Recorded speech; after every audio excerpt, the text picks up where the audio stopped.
मेरे प्यारे रामगढ़ वासियों, मेरे दोस्तों, आपका सभी का स्वागत है।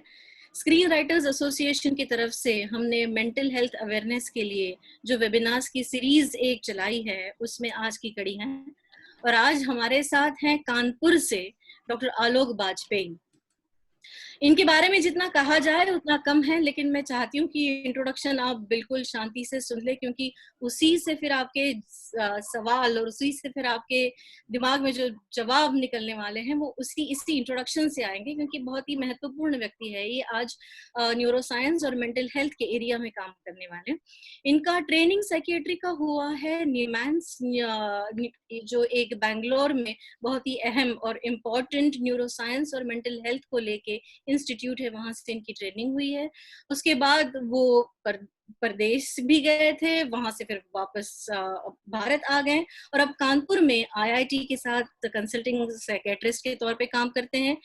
इंटरडिसिप्लिनरी रिसर्च इन्होंने काफी किया है, जिनमें कुछ एस्पेक्ट हैं नींद यानी स्लीप को लेके, चाइल्डहुड प्रॉब्लम्स को लेके, और ओवरऑल मस्तिष्क यानी दिमाग किस तरह काम करता है, उसके प्रोसेसेस क्या है, इन पे इनका काफी रिसर्च रहा है।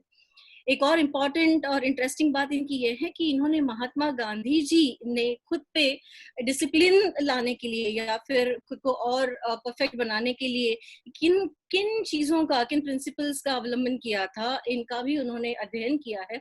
और उसको उसके बलबूते पे, बेस्ड ऑन दैट, इन्होंने एक मॉड्यूल सा बनाया है, इंटर एक्टिव सेशन है वो, जिसका नाम है एन आर विद महात्मा। ये भी वो खूब चलाते हैं। इन्होंने एक किताब लिखी है जिसका नाम है माया इज रियलिटी। मैंने देखा अमेज़न पे वो अवेलेबल है, अगर आप चाहें तो वो खरीद सकते हैं। लेकिन एक खास बात जो हमें इनसे ज्यादा अच्छी तरह से जोड़ती है वो है इनकी फिल्मों में रुचि। और सिर्फ रुचि कहना थोड़ा कम गहरा हो जाएगा मुझे लगता है, क्योंकि इन्होंने काफी समय फिल्मों को अध्ययन करने में भी लगाया है।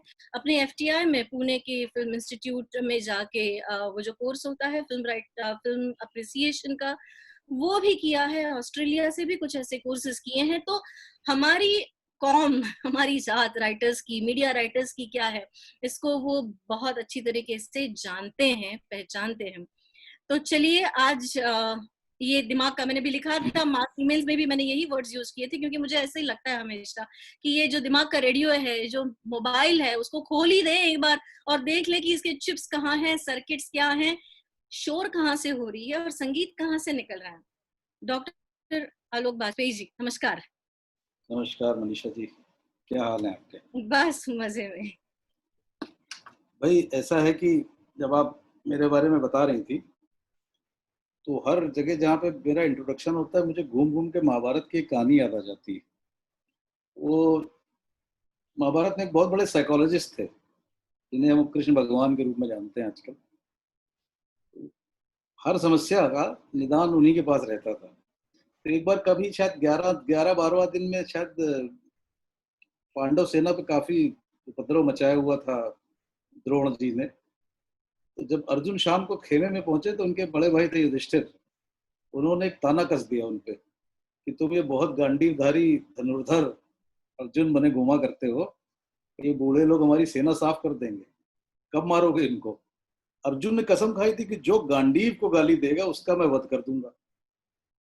तो अर्जुन तीर तान के युधिष्ठिर पर खड़ा हो गया।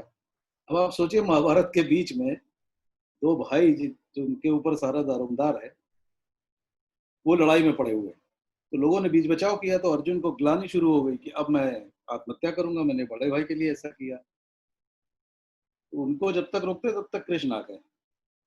तो कृष्ण पूरी महाभारत में अगर आप देखिए तो पांडव कस्में खाया करते तो कृष्ण उनको निभाते रहते थे। यही इसी रोल में फंस गए थे वो। तो खैर एनीवे, उस दिन भी उनको कुछ करना पड़ा। उन्होंने अर्जुन से कहा कि अपने बड़े भाई को कुछ अपशब्द बोलो, गालियां दो, इससे उनका वध हो जाएगा, मतलब वध के बराबर ही है। तो अर्जुन ने कर दिया। अब फिर उसको गिल्ट, अब मैं मरने जाऊंगा। तो कृष्ण ने कहा मरो मत, उसका भी एक तरीका है, और वो तरीका है अपनी तारीफ करो। अपनी तारीफ करोगे आत्महत्या के बराबर होती है। तो अपनी तारीफ सुनना जो है वो आधी आत्महत्या के बराबर हो गया। बट नेवरदलेस खैर, नहीं नहीं, ये जब बताना जरूरी है कि हम नहीं किससे नहीं, सुन रहे हैं। और किस पे गोली चला रहे हैं। अब मतलब हमारा शीर्षक भी आज का भेजा शोर करता ही जी है, जी, तो तो मैं सब ना तो सुनने वाले जो कि फेसबुक पे सुन रहे होंगे, जैसे ही आपने मुझे भेजा शोर करता है कहा, जी। ये तो गाना था ना शायद सत्या फिल्म हाँ हाँ, में, सत्या का गाना है, गोली गोली मार मार भेजे भेजे। में भेजा शोर तो करता है। आपने गोली नहीं जोड़ी, लेकिन हम कानपुर वासियों को गोली से बड़ा प्यार है। क्यों? अरे कानपुर में गली कूचे में गोली लेके, कट्टा सुना है आपने शब्द, कट्टे लेके घुमा करते कट्टा हैं सुना है? हाँ जी, कट्टा सुना है। अगला सेंटेंस मेरे दिमाग में आ गया, गोली मार भेजे को। तो मैंने फैसला ये किया, और आपने भी कुछ मुझसे जो कहा था जिन छोटे छोटे पॉइंट्स के बारे में, कि आज गोली भेजे को मार ही देते हैं, एक नए तरीके से जरा भेजा समझने की कोशिश करते हैं। और वो बिल्कुल। रूटीन बातें जो मानसिक स्वास्थ्य की आजकल बहुत ज्यादा प्रचलित हो गई हैं, खासकर कोविड टाइम के बाद, जी वो बाद में करेंगे, क्योंकि वो तो रन जी ऑफ द मिल चीजें हैं, उनमें ज्यादा अगर जी आप ब्रेन समझ लेंगे तो काफी कुछ उनकी उपज भी समझ लेंगे। जी जी। तो दोस्तों, मैं एक बात बता दूं, मैंने आलोक जी से एक ही प्रॉमिस लिया था कि वो हमें दीर्घ श्वसन करने के लिए नहीं बोलेंगे, वो हमें मेडिटेशन के लिए नहीं बोलेंगे, वो हमें पॉजिटिव रहो इसकी बात नहीं करेंगे। तो क्योंकि मैं ये शब्द इस्तेमाल ही नहीं करता हूँ। व्हाट्सएप यूनिवर्सिटी से भरा पड़ा है, तो मैं कुछ ये शब्द आज तक मैंने बोले ही नहीं किसी से, जी। क्योंकि बहुत बड़े छल हैं ये, छल अच्छा, में नहीं फंसेंगे हम लोग, ठीक है। बिल्कुल बिल्कुल बिल्कुल। तो एनीवे मैं एक आधा मिनट आप लोगों का लूंगा। आप जरा आधे मिनट के लिए सिर्फ आप ये सोचिए कि अगर आप, मतलब हम में से हर एक व्यक्ति अलग अलग किसी ऐसी जगह फंस जाए, जैसे डेजर्ट में फंस जाए, या किसी आइलैंड में फंस जाए, या ऐसी जगह फंस जाए जहां उसका कोई साथी ना हो, परिवार ना हो, मित्र ना हो, महबूबा महबूब ना हो, गजेटरी ना हो, मोबाइल ना हो, रेडियो ना हो, टीवी ना हो, खाना और पानी दे दिया जाए जिससे आप सरवाइव कर लेंगे, और आपकी वो जो अवधि है जिसमें आपको निकलना है वो आपको नहीं पता, तो आप सोचिए आप क्या करेंगे। सोचिए जरा, 30 सेकंड के लिए सोचिए क्या करेंगे।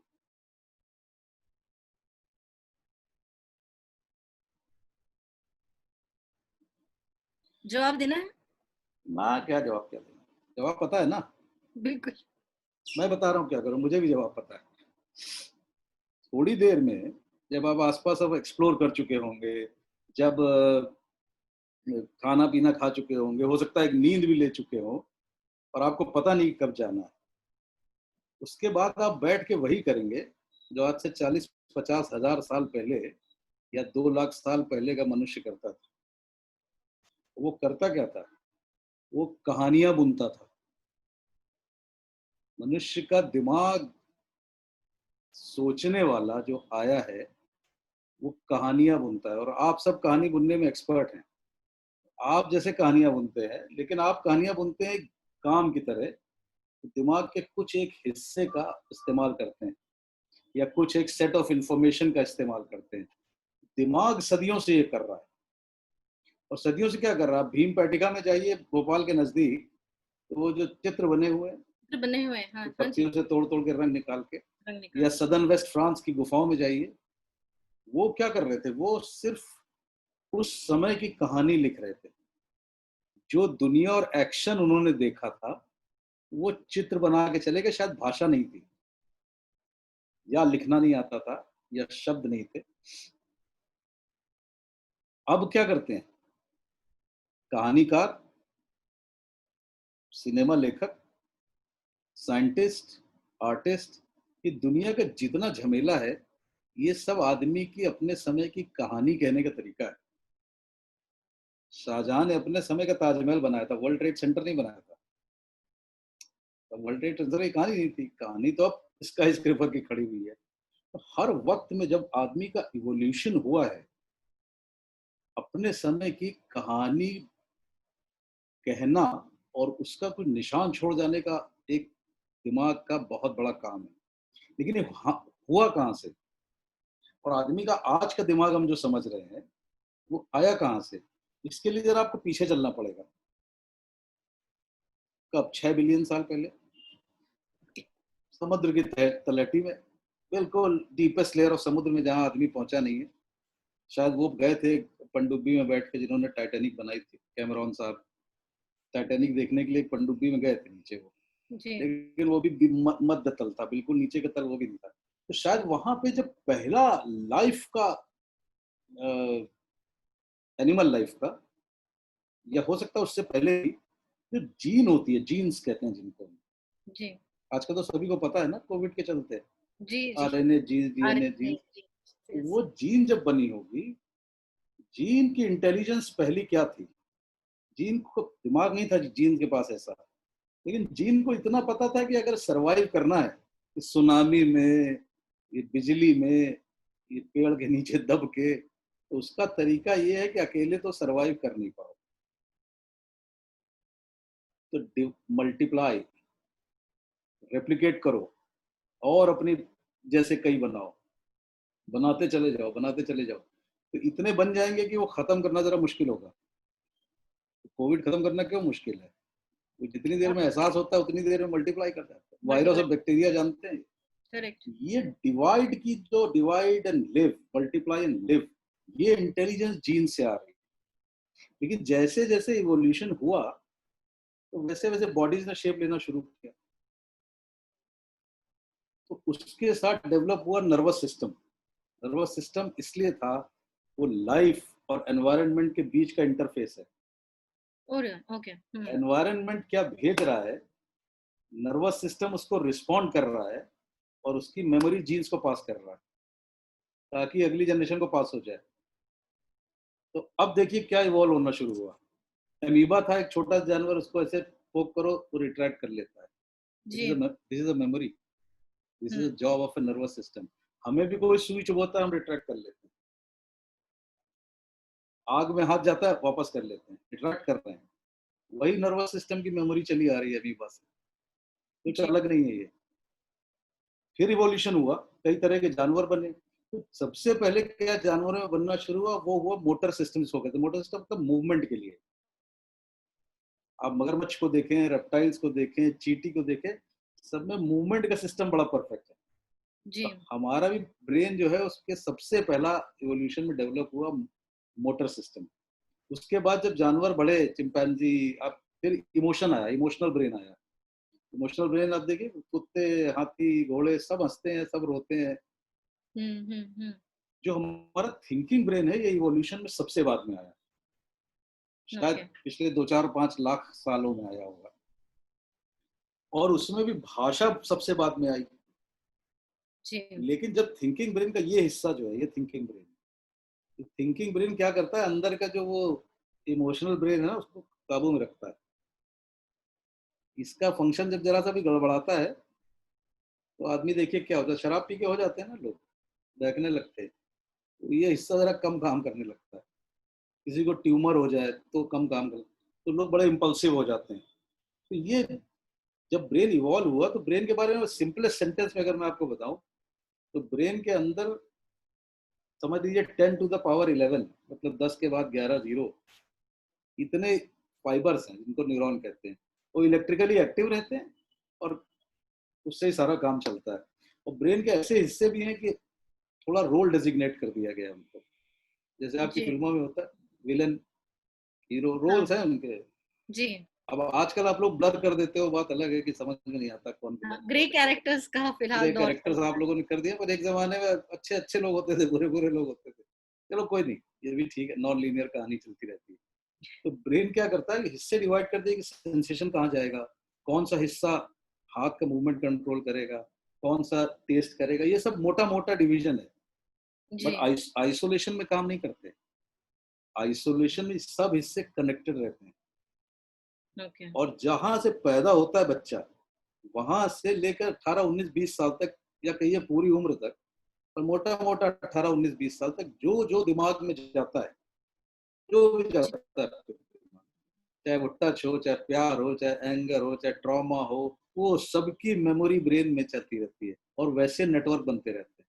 तो ओके, फ्रॉयड जब कहता था कि एडल्ट की कहानी बचपन में लिखी जाती है, जी, उस समय रिजेक्ट हो गया था, पर अब न्यूरो साइंस कह रहा हूँ करीब उनको सही प्रूफ कर रही है।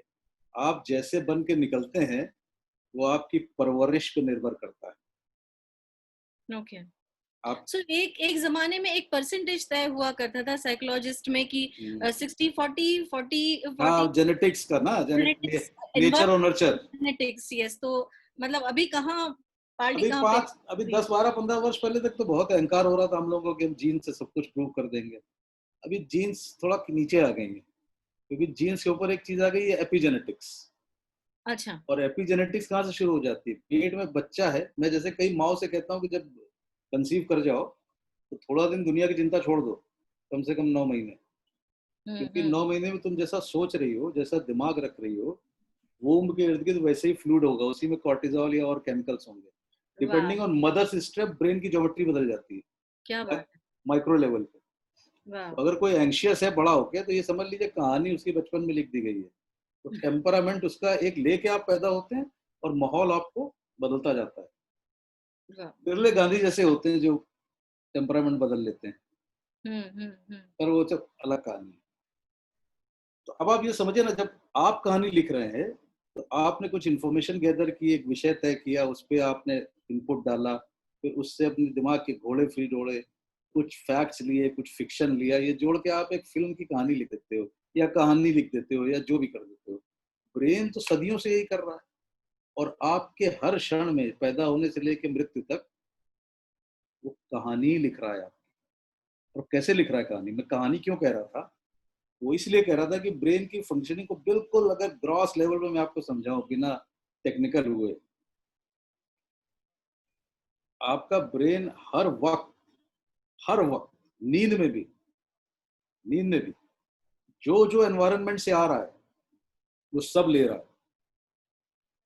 मैंने लेखकों की एक और फिल्म वालों की एक खास चीज नोटिस करी है वैसे। जैसे मैं हूँ पर्सनली, मुझे काफी चीजें लगती हैं क्या इररिलेवेंट इन्फॉर्मेशन है, फेंको। वो कभी नहीं फेंकते, क्योंकि उनको लगता है ये रिलेवेंट इन्फॉर्मेशन कौन से फिल्म में यूज हो सकती यूज है। हो सकती जी। है ना? तो जी। गांव में घड़ा फूटा या WTC गिरा, वो तब उनके लिए इम्पोर्टेंट है। Interesting, and everything is interesting. Everything is interesting, वो कहानी में फिट करना है। लेकिन ये तो काम है आपका। आपको ये नहीं पता कि इस कहानी के पीछे आपका भी ब्रेन आपकी कहानी बनाया जा रहा है। ये कहानी तो आप बना रहे हो ना, आपका ब्रेन कंटिन्यूअस कहानी बना रहा है। और क्या कहानी कर रहा है? तो जो जो आपके दिमाग में जा रहा है, brain is taking too much information. इसलिए कि ब्रेन का बेसिक काम एक है। बेसिक काम ब्रेन का है आपका सर्वाइवल। जब मैं कह रहा हूँ आपका मेरा सर्वाइवल, तो ये मत समझिए कि मैं कोई बहुत बड़ी तोप हूँ और बड़ा इंपॉर्टेंट हूँ धरती पे, कोई फर्क नहीं पड़ रहा मुझसे। मैं जीन्स का एक कैरियर हूँ जी। जो अगली संतति चलाने के लिए जरूरी है। अब मेरा सर्वाइव करना जरूरी है। सर्वाइव करने के लिए इंपॉर्टेंट चीज क्या है? सर्वाइव करने के लिए इंपॉर्टेंट चीज है कि नेक्स्ट मूवमेंट एंटिसिपेट कर लें। ओके। तो ब्रेन सारी इंफॉर्मेशन लेके, तो अगर अब कहाँ पे ये सब हो रहा है, अगर ये सारे प्रोसेसिंग आपको बता दी जाए तो दिमाग फट जाएगा। तो सही में तुम कह रही थी एक्सप्लोड हो जाएगा वो। इतनी इंफॉर्मेशन हैंडल नहीं कर सकते। ब्रेन सारी इंफॉर्मेशन आपके सेंसेस से ले रहा है, टेस्ट से, आंख से, नाक से। आप बैठे हैं, बॉडी के प्रेशर से, स्मेल से, every damn thing it goes in. अंदर वो मेमोरी से कंपेयर कर रहा है उसको। अच्छा। क्या आप वो चीज पहले जानते हैं कि नहीं जानते हैं? फिर आपका इमोशनल ब्रेन उसको एसेस कर रहा है कि ये थ्रेट है कि नहीं। ओके। मतलब मेरी जगह अभी suddenly Osama bin Laden appear हो जाए, यकीन मानिए 1 सेकंड के लिए तो आप लोग भी झटके में आ जाओगे, जी। क्योंकि थ्रेट आ जाएगी। जी। है ना? या। ब्रेन थ्रेट पे एसेस करता है, ये सामने जो आ रही है चीज, वो थ्रेट है कि नहीं। अगर थ्रेट है तो ब्रेन आपके कॉन्शियस माइंड तक कहानी जाने नहीं देगा। वो पहले हम्म रिफ्लेक्स से सेव करने की कोशिश करेगा। हम्म। बच्चा आग में हाथ डाल देता है, उसको पता नहीं होता क्या है, वो कुत्ते के मुंह में हम्म। भी हाथ डाल देगा। लेकिन अम्मा चिल्लाने लगती पीछे से, काट लेगा काट लेगा, वो समझता है डर है कुछ। अब ये डर उसकी मेमोरी में चला गया, ज्यादा चला गया तो को फोबिया हो जाए कुत्ते से। समझ रही हैं आप? ब्रेन कंपेयर करा, ब्रेन अब उसने एसेस कर लिया कि थ्रेट नहीं है। जब थ्रेट नहीं है, तब unconscious brain which is around more than 90%, हमारी 90। आपकी लाइफ इज अचेतन मन। और हमें क्यों ऐसा हर वक्त लगता है कि बता वी रहे वो, आर इन ये बहुत बड़ा कंट्रोल? ड्रामा है। ये नेचर ने क्या क्रिएट किया, उसकी फिजिक्स ब्रेन की ये है कि आपको हर चीज चूंकि इंफॉर्मेशन अगर दे दी जाए, तो आदमी जी नहीं सकता। 2 मिनट के लिए आजकल सांस फूलती है कोविड के नाम पे, तो लोग अस्पताल भाग जाते हैं। हाँ? जी जी जुकाम हो जाता है, टेस्ट खत्म होता है तो लोग कहते हैं कोविड हो गया। आप जी सोचिए ऐसी कितनी इंफॉर्मेशन है, सब आपको बता दी जाए कि खाना कैसे एब्जॉर्ब हो रहा है, आपके घुटने कैसे चल रहे हैं, आपकी पहली पैर ऐसे पड़ता है कि वैसे पड़ता है, चल पाओगे? जाम हो जाओगे। 100 पैर वाला जानवर होता है ना, सेंटीपीड, उससे पूछ लो कि पहले कौन सा पैर रखते हो आगे, वो सोच हम्म नहीं पाएगा। सोच नहीं इसलिए पाए। नेचर ने सब अनकॉन्शियस रखा हुआ है। अनकॉन्शियस ब्रेन जब ये एसेस कर लेता है, और कई स्टेट्स होती है, मतलब कई पॉसिबिलिटी होती है कि एक ही चीज के कई रिएक्शंस, कई एक्शंस, कई इमोशंस हो सकते हैं, राइट? तो ब्रेन उसमें से एक चूज करता है जो रियलिटी के सबसे नजदीक होता है।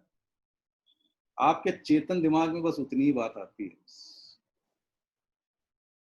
अभी भी हम लोग बात कर रहे हैं तो हमारा कॉन्शियस माइंड जो बोल रहा है, अब इस दिमाग की सोचिए कितनी कंडीशनिंग है, अपब्रिंगिंग से, रिलीजन से, एजुकेशन से। आपने स्किल सेट सीखा, आप लेखिका बन गई, मैं डॉक्टर बन गया, कोई बढ़ई बन गया, कोई क्रिकेटर बन गया, स्किल सेट।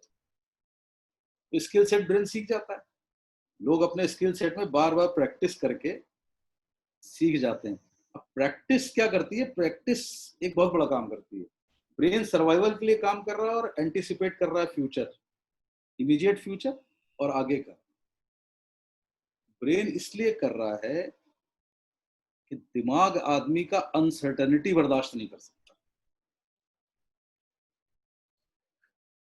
अनसर्टेनिटी जो होती है कि अगले मोमेंट में क्या होगा, वो जब फीडबैक जाता है दिमाग में तो एंजाइटी बढ़ जाती है कि क्या होगा, क्योंकि क्या होगा मतलब सर्वाइवल पे सवाल है। जी जब आपको पता होता है तो आप सर्वाइवल की चिंता नहीं करते, क्योंकि आपको पता है। तो प्रैक्टिस और कंडीशनिंग आपको, वो ऐसे ही जैसे आपको, मतलब विदाउट एनी डेरोगेटरी थिंग, अगर रन ऑफ द मिल चीज लिखनी हो तो आप लिख दोगे, आपको भी पता है यार एक दिन पहले उठेंगे, लिख देंगे। अभी कोई नया चैलेंज आ जाए, स्पीलबर्ग साहब के साथ लिखनी है, तो देखो कैसे एंटीना खड़े हो जाएंगे, क्योंकि वो अनप्रडिक्टेबल है, आपको पता नहीं क्या करना है। जी तो आप सर्टेनिटी के लिए फिर ज्यादा पढ़ेंगे, ज्यादा रिसर्च करेंगे। तो आदमी ने सर्टेनिटी लाने के लिए इतना ज्ञान, दुनिया का जितना राग आपको दिख रहा है, जितना राग दिख रहा है, यकीन मानिए रियलिटी कुछ है नहीं। रियलिटी सिर्फ सर्टेनिटी लाने के लिए है। और हम सब सर्टेन इसलिए रहते हैं क्योंकि हम लोग ह्यूमन बीइंग से रिलेट रिलेट कर रहे हैं। आप चाहे जितना अलग होंगे फिर भी आप ह्यूमन बीइंग हैं। एक मोटे मोटे तौर पे व्यवहार प्रेडिक्टेड है, प्रेडिक्टेबल है। बाकी फिक्स स्ट्रक्चर है, बिल्डिंग है, सड़कें हैं, गाड़ी है, टेक्नोलॉजी है, ये सब प्रेडिक्टेबिलिटी और सर्टेनिटी के लिए है। इसका सबसे बड़ा प्रूफ ये है, एक वायरस है ना, एक जी वायरस आ गया, उसने अनसर्टन कर दिया सबको। किसी को ये नहीं पता कौन मरेगा, किसी को ये नहीं पता उसका इलाज क्या है, किसी को ये नहीं पता जाएगा कब। जब कुछ पता ही नहीं है तो आदमी नेचुरली अनसर्टेनिटी में आ गया। और जितना ड्रामा हो रहा है पिछले 4-5 महीने से, ये सब अनसर्टेनिटी का चक्कर जी जी। तो है, राइट? ओवरऑल हम ये कह सकते हैं कि ज्यादा से ज्यादा वक्त दिमाग जो है अपना वो एक ओवर एक्टिव गार्ड या फिर एक सैनिक के जैसे काम सेंटिनल, करता सेंटिनल टू है। Reality, yes. यस कि बस इसकी मुझे रक्षा करनी है, जिसका भी मैं दिमाग हूँ, जिस बॉडी में मैं हूँ बॉडी उसको में मैं बचाना है। हूँ, मुझे उसे बचाना है। जो भी यस, मुझे सिग्नल्स मिल रहे हैं, जो मुझे जो सेंसेशंस आ रही है, इंफॉर्मेशन आ रही है, जो इंफॉर्मेशन आ रही है, वो शायद खतरनाक ही हो रही है और मुझे उसी तरह से शायद रिएक्ट करना राइट है, प्रोटेक्ट करना है, राइट मल्टीप्लाई करना है आगे। Right right right. इसीलिए रिप्रोडक्शन एक बड़ा इंपॉर्टेंट चीज है ना जी आदमी के जीवन में। जो सोसाइटी ने स्ट्रक्चर बनाया है, तो शादी वादी तो चलिए एक अलग कहानी है, लेकिन रिप्रोडक्शन कितना रहा है, रिप्रोडक्शन से ही हम लोग पहुंचे हैं यहाँ पे। तो जी अब ब्रेन कर क्या रहा है? ब्रेन अनसर्टेनिटी रिड्यूस करके आपको सिक्योर कर रहा है। और अनसर्टेनिटी रिड्यूस करने का तरीका क्या है? अनसर्टेनिटी, मैं आपको कोई नया विषय दे दूं कि आप क्वांटम फिजिक्स पे लिखिए फिल्म, नहीं लिखोगी? ज्यादा ज्यादा अनसेट, ज्यादा एंजाइटी होगी। नहीं, मैं फोर्स कर दूं तो करोगी क्या? मजबूरी में पढ़ोगी जाके, बिल्कुल बिल्कुल करेंगे करेंगे पूछोगी, बात करोगी, फोन करोगी, मुझे करोगी, किसी को करोगी, करोगी ये सब। करेंगे बिल्कुल। तो करना पड़ेगा। तो अगर फंसी जाओगे तो अब तो फंस गए ना धरती पे आके, जब नहीं थे तब ठीक था ना यार। अब अभी तो आ गए, अभी क्या करेंगे, अभी तो अम्मा अप्पा ने पढ़ा के ढकेल दिया, जाओ अब तो सर्वाइवल करो पहले। अब आप समझिए क्या खेल है, खेल ये है कि आप जैसे जैसे अपनी ब्रेड बटर सिक्योरिटी ये सब करते हैं। मास्लो नाम का एक साइकोलॉजिस्ट था, या मैस्लो का एक पिरामिड ट्रायंगल बनाया था, या उसके पिरामिड। जी बॉटम में पिरामिड के है of bread, butter, security. And as you move on, then you reach to self-actualization. जी Self-actualization simply means reaching your full potential. जी आप स्वधर्म निधर्म शरम परा धर्म भयावा। कृष्ण ने अर्जुन से कहा था अपने धर्म में मर भी जाओ तो बेहतर है, दूसरे के धर्म में जियोगे तो भयावह है। वो कह ये रहे थे कि तुम्हारा एक इनर नेचर है, तुम्हारी जेनेटिक कंडीशनिंग है, तुम्हारी एपिजेनेटिक कंडीशनिंग है। शब्द ये नहीं थे, बात ये थी। तो तुम एक काम के लिए पैदा हो, वो काम करो, तब सेल्फ एक्चुअलाइज होगे। तो हर स्टेज पे हम सब सिक्योरिटी करना चाहते हैं, ठीक है। जी सारा अध्यात्म, सारा मेडिटेशन, सारी दुनियादारी इस एक काम के लिए है। लेकिन प्रॉब्लम क्या है कि ब्रेन अलग तरीके से काम कर रहा है, ज्ञान अलग दिया जा रहा है। वो बता रहे हैं ये छोड़ दो, वो डिटैच हो जाओ, ये सब कर लो, संभव नहीं है। डिटैच कैसे होगे जब आपका ब्रेन ही कॉन्टेक्स्ट में डेवलप हो रहा है। तो जी ब्रेन क्या कहानी लिख रहा है, ब्रेन आपके सेल्फ की कहानी लिख रहा है। जी हमारा आपका 99% जीन्स कॉमन है, ब्रेन एक जैसा है, लेकिन आप फिर भी थोड़ा तो अलग हो मुझसे। मैं उनसे अलग हूँ, वो उनसे अलग है, इसलिए कि ब्रेन की कंडीशनिंग ने ये किया है। मैं डिटैच होकर कहाँ जाऊंगा और किससे डिटैच हो जाऊं? कॉन्टेक्स्ट से। कॉन्टेक्स्ट से डिटैच मतलब मृत्यु, खत्म। या अगर मैं एक कॉन्टेक्स्ट से डिटैच हो जाऊंगा, मैं दूसरा कॉन्टेक्स्ट बना लूंगा। मैं कह दूंगा दुनिया छोड़ रहा हूँ, क्या कर रहे हो, संन्यास लेने जा रहे हो। अरे संन्यास वाले भी तो एक दूसरा सिस्टम चला रहे हैं, बस वो भी तो खाते जी पीते हैं, हवाईजहाज पे तो वो भी चलते हैं। जी उन्होंने कुछ अपना मोबाइल तो नहीं बना लिया ना, मोबाइल तो ही चलाते हैं। What I am saying, this whole concept of being a rebel and all is all छल। कोई रिबेल हो नहीं सकता, क्योंकि आप एक सिस्टम छोड़ेंगे दूसरा सिस्टम पकड़ लेंगे, पर वो सिस्टम भी दुनिया में ही चल रहा है। एक्चुअली अगर तो सारी स्पिरिचुअलिटी कहानी चलती है, और जितने बड़े बड़े लोग जिन्होंने ट्रांसफॉर्म किया था ब्रेन, चाहे वो बुद्ध हो, चाहे वो गांधी हो, कृष्ण को भी अगर आप एक महामानव मान लें, उन्होंने अनसर्टनिटी टॉलरेट करने की कैपेसिटी डेवलप करने को कहा। ओके अगर आप अनसर्टनिटी टॉलरेट करने की कैपेसिटी नहीं डेवलप करेंगे तो आप क्या करेंगे, आप रिपीटेटिव हो जाएंगे। रिपीटेटिव समझ रहे हैं, मुझे पता है ये एक्शन से ये होने वाला है।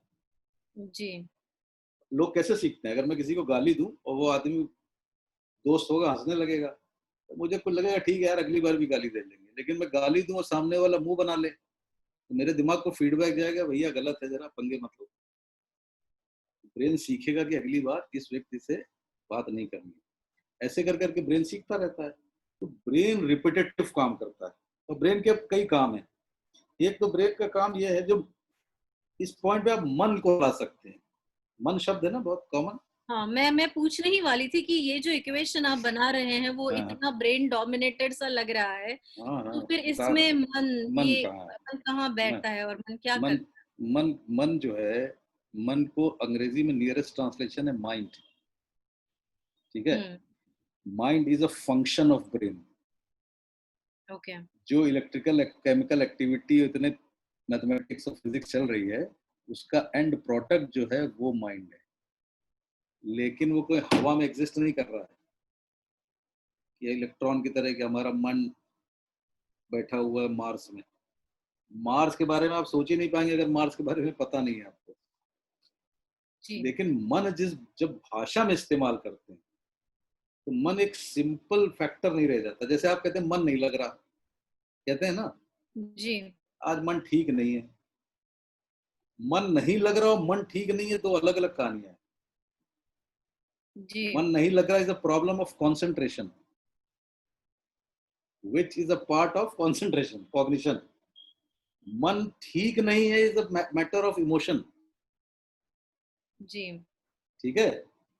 और अगर आप कहेंगे कि भाई मन नहीं है मेरा करने का, that is a matter of will.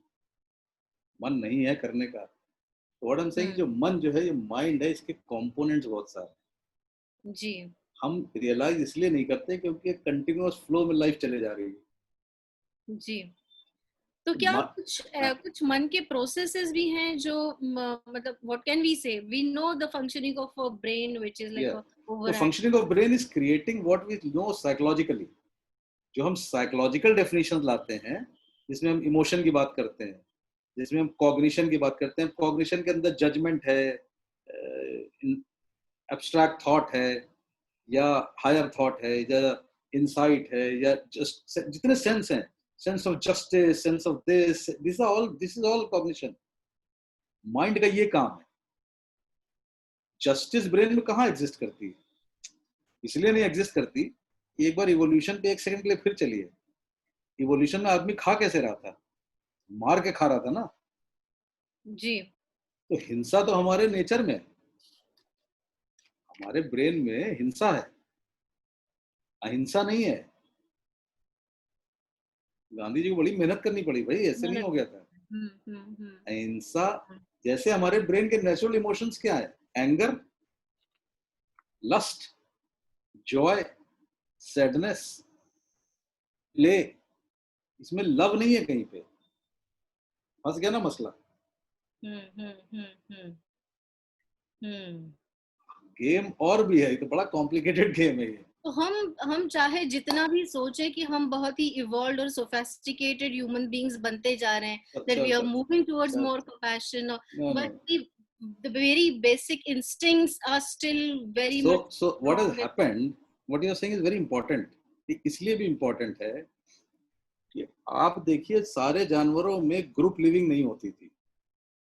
आदमी में इसलिए हुई क्योंकि ब्रेन के एक हिस्से में कुछ इवॉल्व हो गए न्यूरॉन्स, जिनको मिरर न्यूरॉन्स कहते हैं। okay. मैं और कुछ साइंटिस्ट उनको गांधी न्यूरॉन्स कहते हैं। वो मिरर न्यूरॉन्स का काम क्या है कि अगर आपके चेहरे पे उदासी है और आप मुझे नहीं भी बताएंगी, तो भी मेरा दिमाग थोड़ा उदास हो जाए नेचुरली, बिना कुछ कहे। Okay. जब मैं ये हाथ हिला रहा हूं ऐसे, तो मेरा लेफ्ट साइड ऑफ ब्रेन इसको कंट्रोल कर रहा है, राइट? ये Right. Left side of brain में जो इलेक्ट्रिकल एक्टिविटी हो रही है, वो आपके ब्रेन में भी होने लगी है, हो Oh, रही होगी एक्चुअली। okay. समझ रहे हैं आप? ये बहुत आसान काम है। एक इलेक्ट्रिकल एक्टिविटी हुई, दूसरे ने ऑब्जर्व किया, ब्रेन एंटिसिपेट कर लेता है कि यार आलोक जी इसे हाथ हिला रहे हैं तो मनीषा तैयार है, भले इतनी दूर हम लोग बैठे हैं। विजुअल इनपुट गए हैं ऐसे, इसको मुझे कह। ये हाँ, बात मुझे ये बात इम्पोर्टेंट, सॉरी मैं आपको थोड़ा इंटरप्ट नहीं यहाँ नहीं, करना करो करो। चाहूंगी। मुझे ये बात बहुत इम्पोर्टेंट इसलिए लगती है क्योंकि अगर हम इसे फनीली देखें तो जब एक आदमी जमाई लेता है तो मुझे भी यॉर्निंग आती है, मतलब एक बिल्कुल वो बिल्कुल। यॉर्निंग कॉन्टेजियस सा हो हाँ, जाता है।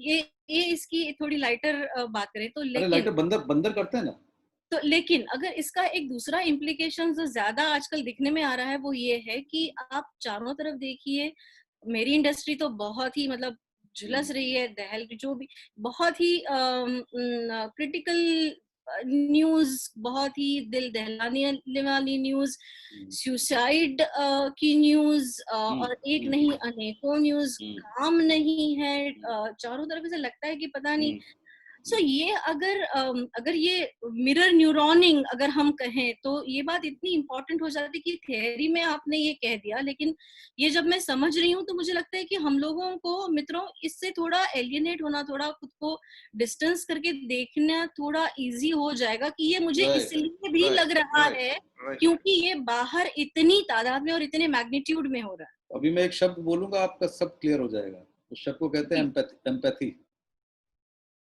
जी। एम्पैथी मतलब to put yourself in the shoes of other person.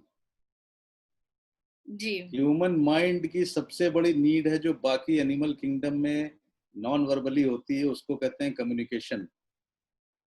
Communicate करना एक दूसरे को ह्यूमंस के लिए बड़ा जरूरी है।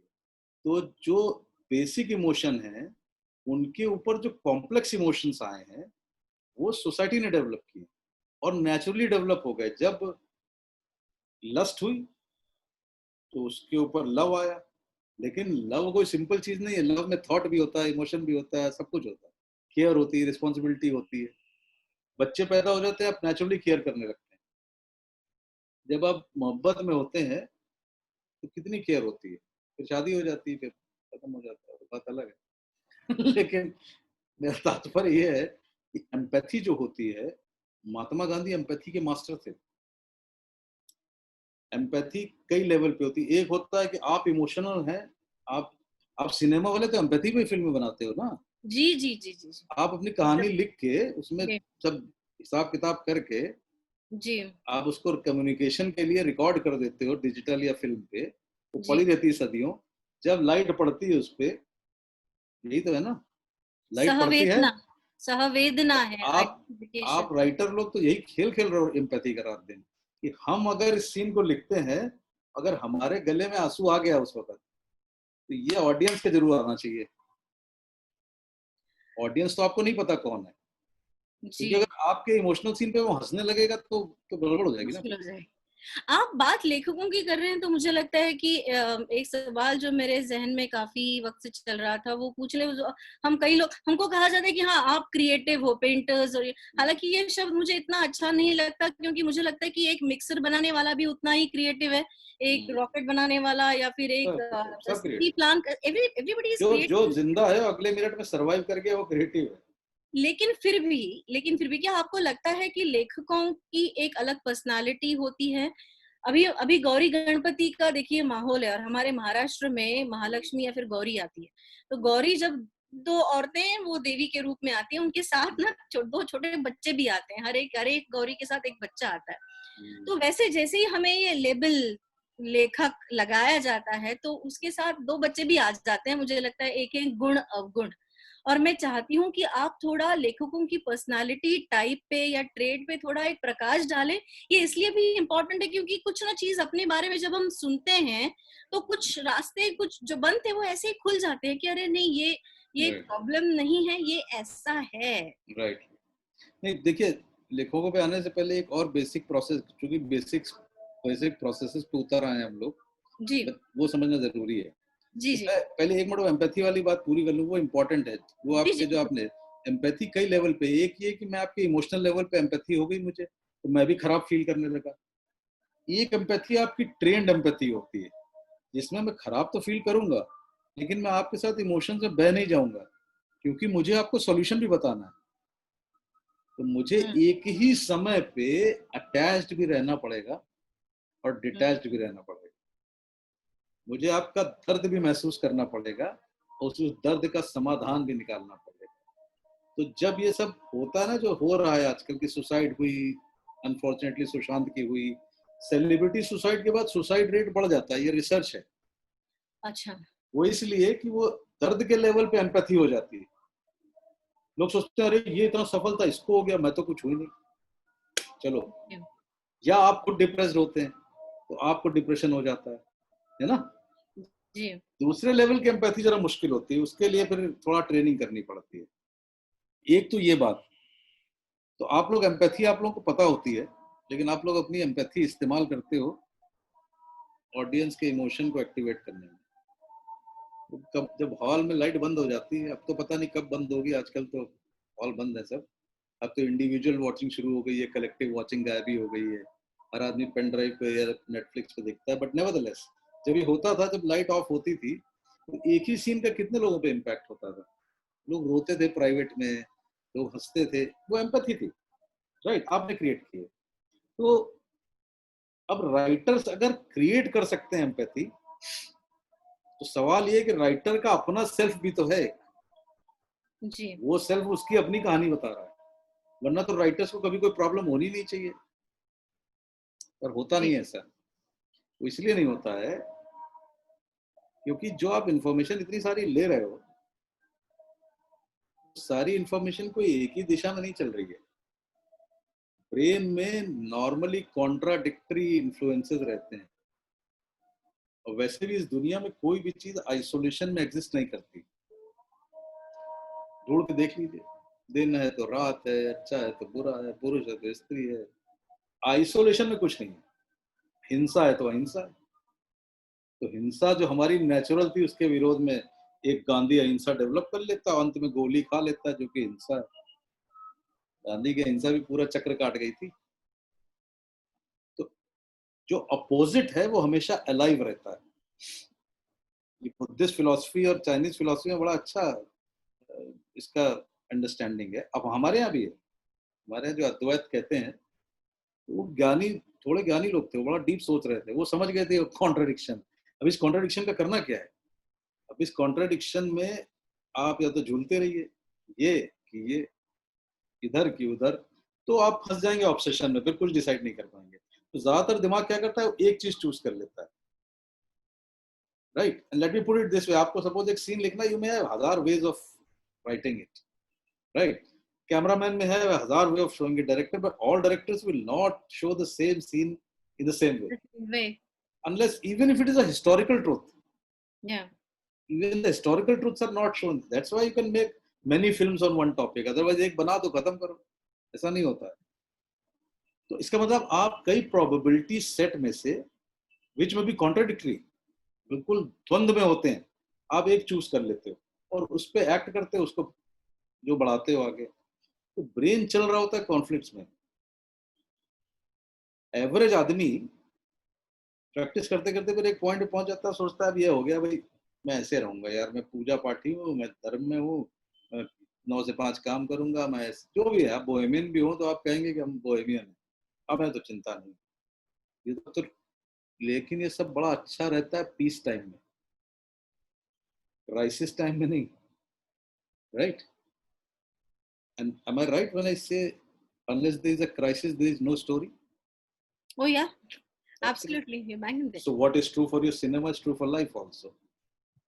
अगर आदमी को एक रेल में बैठा दो, 9 बजे जाओ, 5 बजे लौट आओ, बीवी के साथ चाय पियो, बच्चों को पढ़ाओ, पूरी जिंदगी 40 साल ये करते रहो, इस पे तो आप भी फिल्म नहीं बनाओगे जी। शर्मा जी की स्टोरी 9 से 5 ये दिखाते रहोगे, शर्मा जी यहाँ किडनैप हो जाए, तो लड़की उठा ले जाए लाल कार में उनको किसी दिन 3 बजे, तब फिल्म बन जाएगी।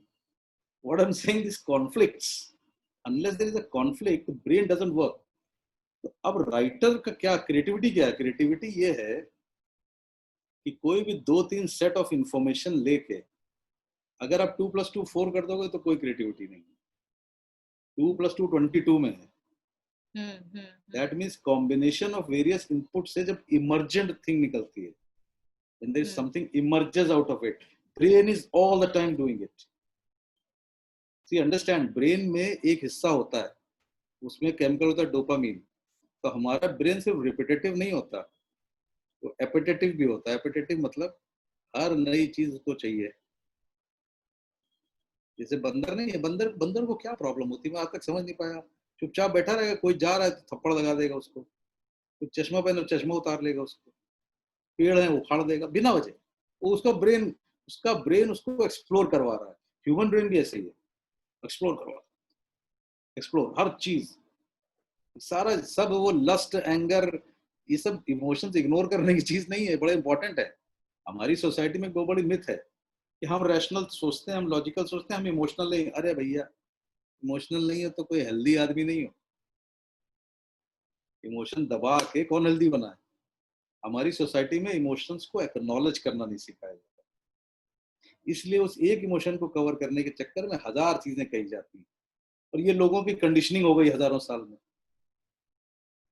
हजारों साल में ये सब कंडीशनिंग हो गई है।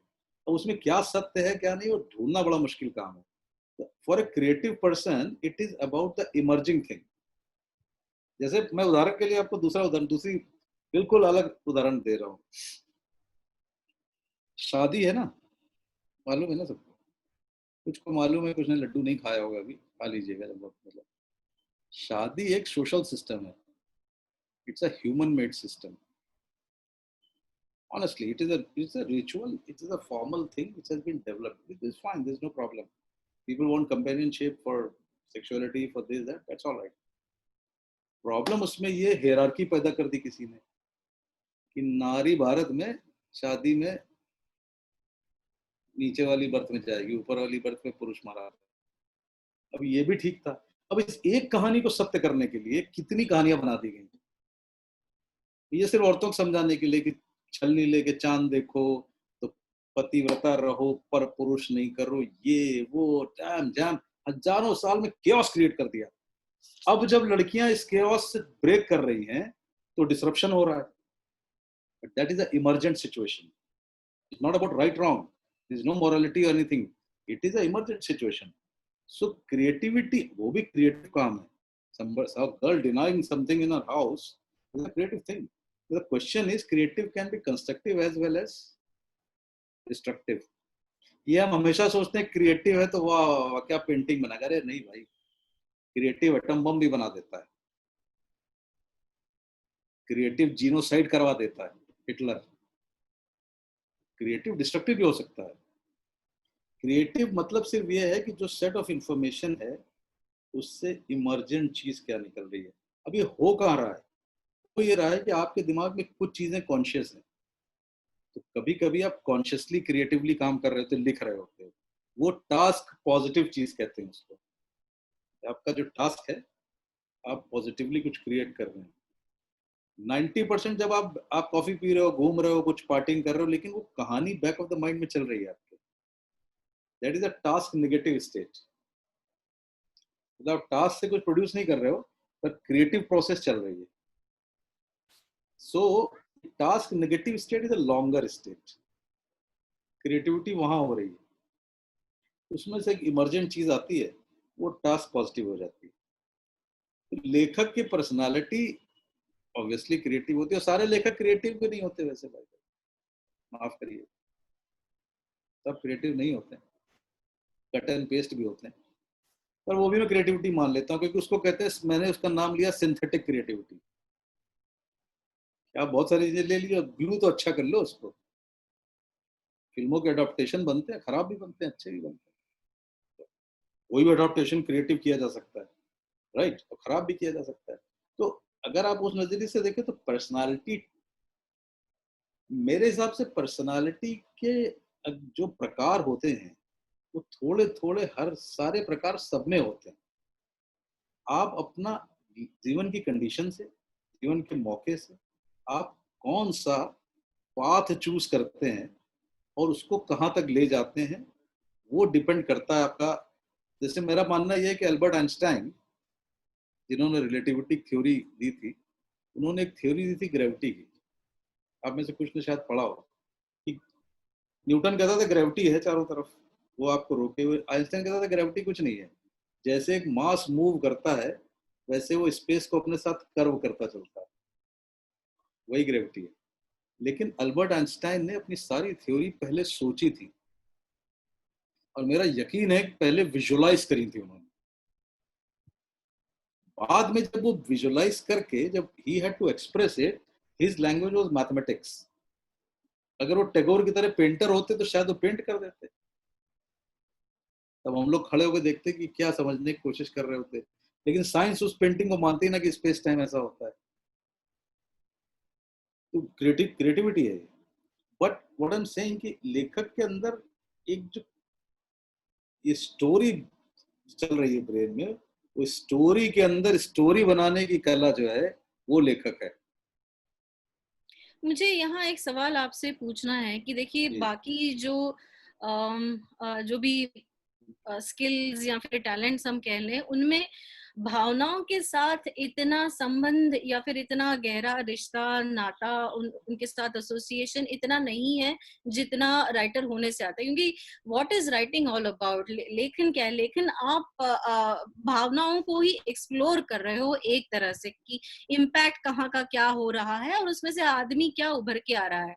अब ये करते करते बात ऐसे हो जाती है कि there becomes a very strong and a very deep and a very dense pool of emotions, and many a times we as a writer भी हमको समझ में नहीं आता कि ये जो भावनाओं का इतना खेल अंदर चल रहा है उसे कंट्रोल कैसे करें, उसे नेविगेट कैसे करें.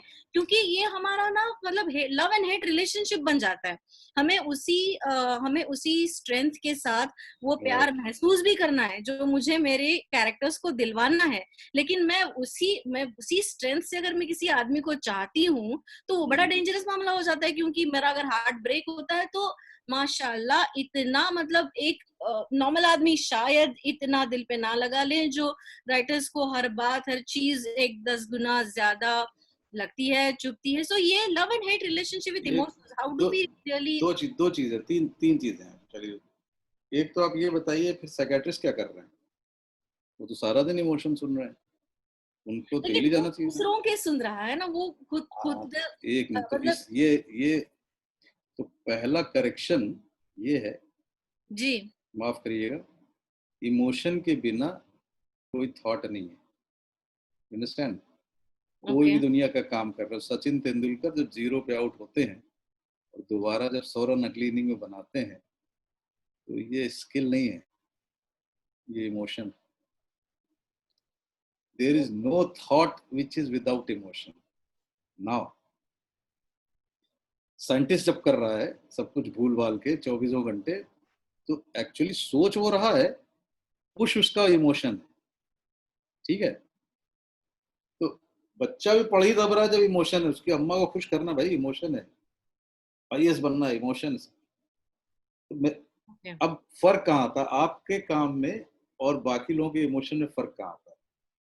फर्क ये आता है कि आपको वो इमोशन जो आप फील कर रहे हो उसको एक्सप्रेस करना है by this medium, by a scene और कैमरा और व्हाटएवर, राइट?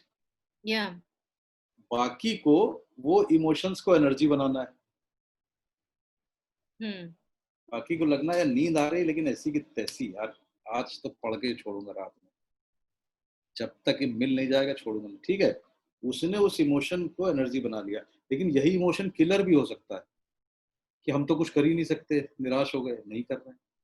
ठीक, आप लोगों के साथ ये सही बात है, इसीलिए आपका आपकी थिंकिंग और लोगों से क्यों थोड़ा इवॉल्व है। पर्सनली इवॉल्व हो चाहे ना हो, काम में जरूर इवॉल्व है। काम में इसलिए इवॉल्व है क्योंकि आप अपने उस इमोशन को लेते हो, अपने काम में डालते हो। ठीक, और उसमें से क्रिएटिविटी करते हो। This is a great skill which every great writer has to develop. अब ऐसा तो मानना गलत होगा ना कि प्रेमचंद ने जब गरीबों की कहानी लिखी थी तो रोए नहीं होंगे, तो रोए होंगे। जी। इसका उत्तर तो आप ही की इंडस्ट्री से आया है। जावेद अख्तर साहब ने दिया था, एक छोटा सा वीडियो मैंने देखा था उनका। वो कृष्ण पे कुछ उन्होंने लाइनें लिखी थी किसी गाने के लिए, वो कृष्ण के बहुत सारे नाम थे। तो जावेद जी। साहब ने कहा कि एक महिला ने मुझसे पूछा बाद में कि ये तो कोई भक्त ही लिख सकता है। तो जावेद साहब ने कहा अच्छा हुआ आपने तो शोले में ये नहीं कहा कि गब्बर लिखने से पहले डाकू बन गया था। जी। तो मतलब this skill which writer should have of gathering information, using it creatively, looking at the emotion, and at the same time trying to channelize that emotion into what they're doing. This is a great skill. It requires training obviously. तो जो लेखक भी होते हैं वो लिखते लिखते धीरे धीरे इवॉल्व होते हैं। बाकी लोगों के लिए ये है कि इमोशनली वो इमोशंस को चैनलाइज कर लेते हैं। इमोशन उनकी पैर में बैगेज भी बन सकता है और इमोशन टॉप पे भी ले जा सकता है। It's all, see ultimately it's a matter of channelizing and using the emotion depending on what do you want out of it. जी। तो आपके लिए वही इमोशन, नेचुरली आप लोगों के अंदर ये टैलेंट होना बहुत जरूरी है कि आप उस इमोशन को बैलेंस कर सके।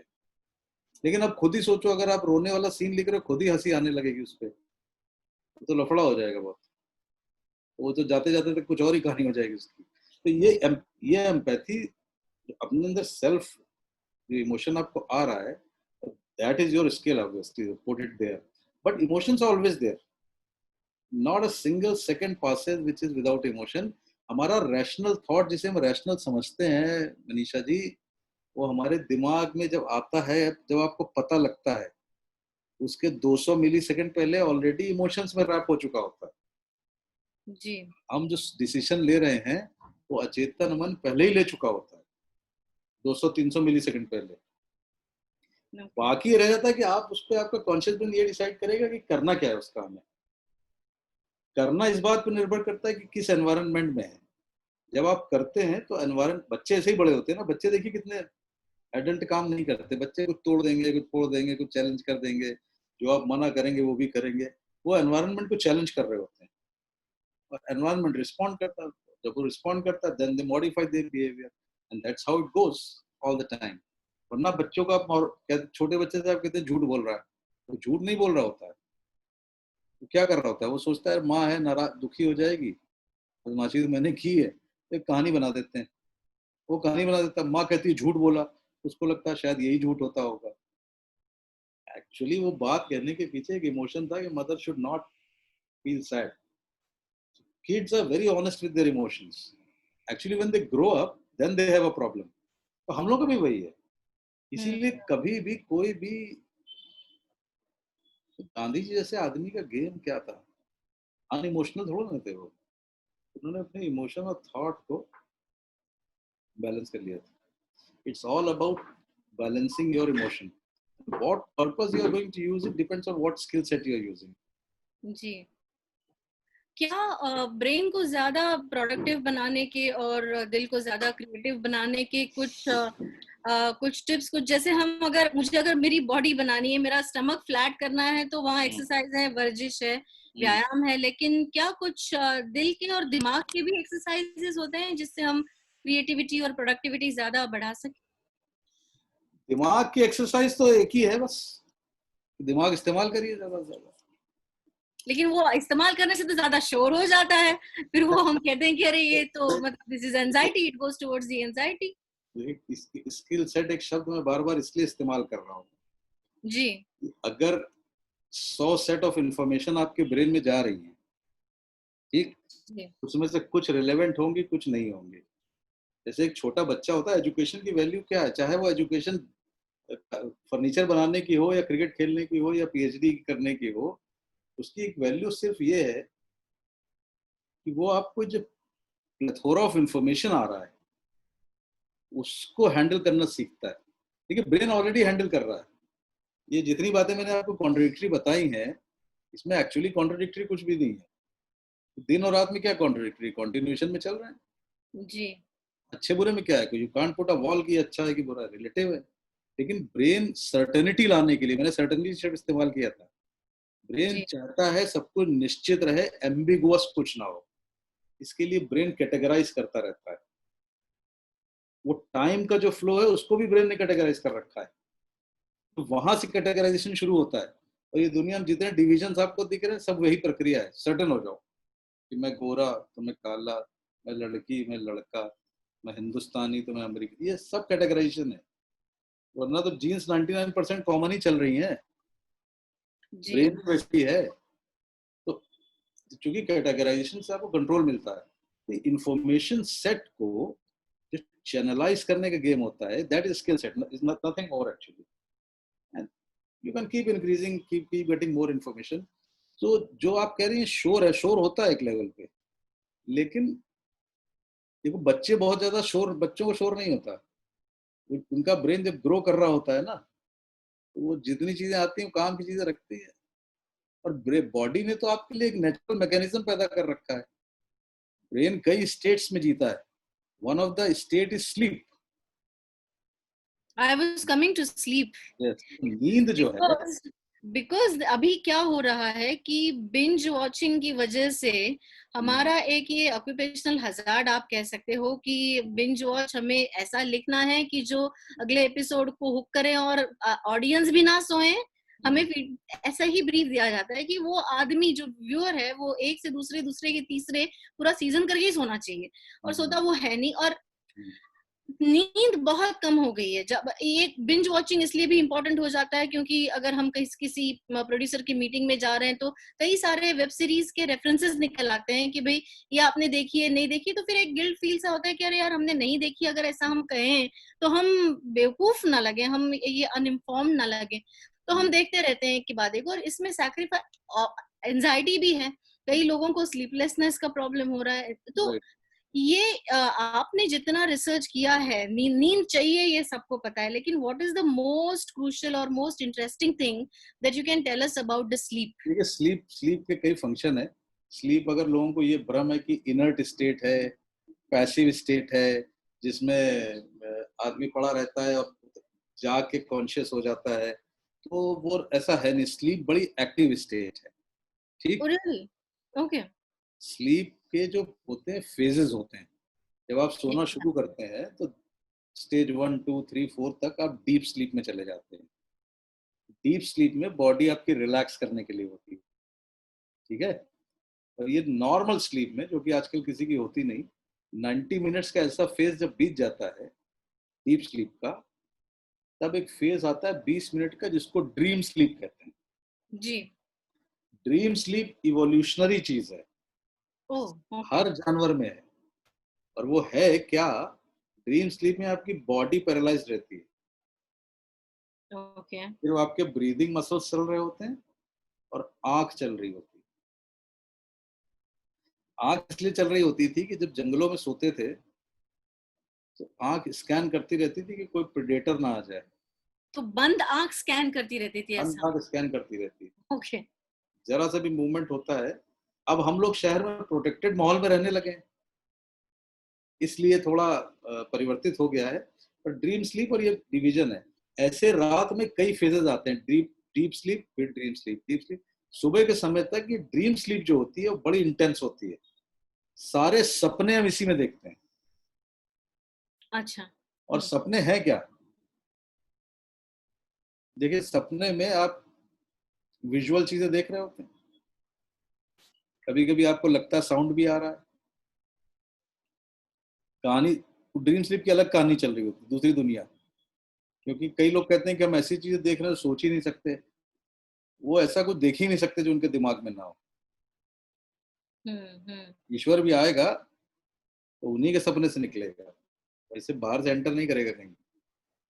क्या कर रहा है ब्रेन, दिन भर जो आपके दिमाग में प्लेथोरा ऑफ इंफॉर्मेशन जा रहा है, ब्रेन उसको प्रोसेस करता है, कचरा हटा देता है, काम की चीजें रख लेता है।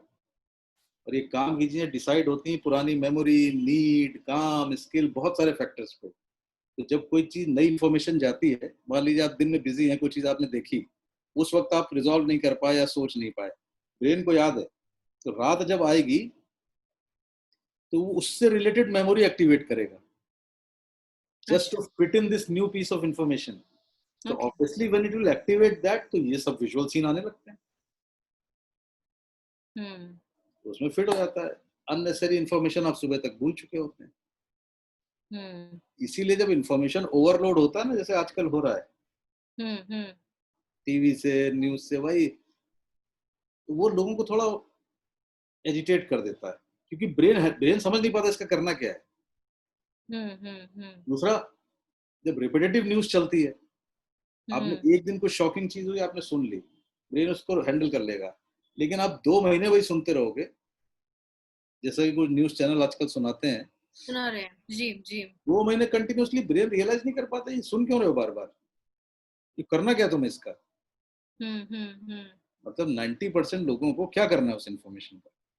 नहीं, मैं उदाहरण के साथ ही ये बात करना चाहूंगी, क्योंकि मुझे लगता है कि हम मानसिक स्वास्थ्य की बात SWA के वेबिनार में बिना सुशांत की न्यूज के नहीं कर हाँ, सकते, इसको एड्रेस करना थोड़ा इम्पोर्टेंट है। तो ये जब बार बार चीजें 2 महीने से, और आपने सही कहा 1.5 महीने से लगातार, अगर हम ये रोज एक, मतलब मैं मेरे पापा का अगर उदाहरण दूं तो वो भी इसमें इतने घुस गए हैं कि उनको चाहिए हर बार वो अपडेट। मैं वही कह रही हूँ कि आपको करना क्या है। मेरे कई कुलीग्स हैं जो हर एक मैसेज किसका किसे गया उसको फॉलो कर रहे हैं और वो इंफॉर्मेशन अपने आप में भर रहे हैं। वो, ये हम एम्पैथी के लिए कर रहे हैं, मैं समझ सकती हूँ, लेकिन इससे जो कचरा, आप ही का मैंने शब्द कोई है ये, empathy नहीं। इतना यूज और इतना हम थक रहे हैं इस तीन चीज की तीन वजह चार से। 3-4 दिन के लिए सुशांत को भूल गए थे, जब चीन का अटैक हो रहा था, जी, तो चीन चलता रहा। मतलब मेरा तात्पर्य सिर्फ ये है, मुझे पर्सनली मुझे कोई प्रॉब्लम नहीं है, आपको इंटरेस्ट है आप सुनिए। My question is at the content delivery, कि आप एक ही सेट ऑफ इंफॉर्मेशन को बार बार कर रहे हैं। ये देखिए, ये एक दूसरा झंझट है। मुझे लगता है ऐसा कि जो लोग दे रहे हैं वो न्यूज आपको, उनका तो काम है, जो ले रहे हैं उन पे सवाल है।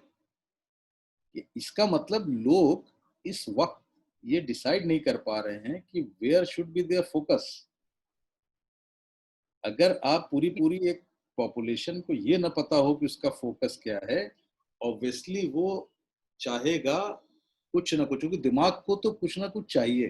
चाहिए, अब चाहिए। अब आपको मैं इससे 1 मिनट इसको छोड़िए, मैं आपको बता रहा हूँ हो क्या रहा है। कोविड में क्या प्रॉब्लम हो गई, कोविड टाइम्स में, कि पिछले 10-15 सालों से पोस्ट 90 जब जैसे टीवी चलना शुरू हुआ है, 9/11 से आप अगर गौर करिए, 9/11 जब हुआ था तब उसकी इमेजरी, वो टावर पे प्लेन टकराने की टकराने की इतनी जी, बार दिखाई गई थी, इतनी बार दिखाई गई थी कि आपके अनकॉन्शियस माइंड में वो इमेज घुस गई जी। और उसके साथ वो सब टीवी की न्यूज, तो एंजाइटी का लेवल सबका हाई हो गया। हाई क्या हुआ, आपकी सर्टेनिटी खत्म हो गई। जी। आपके दिमाग में एक अनसर्टेनिटी जो 9/11 के बाद आई है, दैट वाज अ वाटरशेड।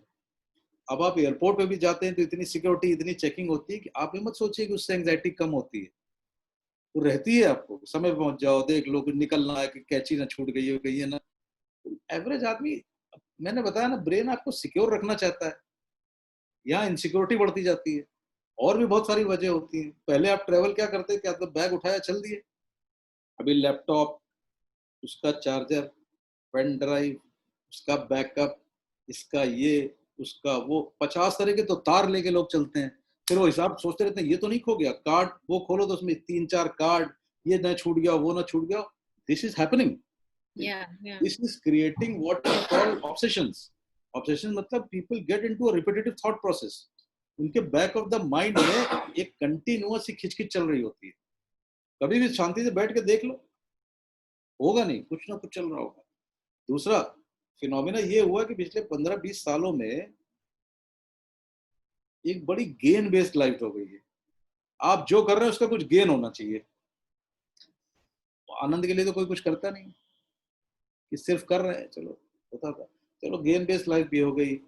अभी कोविड में क्या हुआ, तो इसका मतलब जब आप गेन बेस्ड लाइफ करेंगे, your self, your story is actually link with the story outside.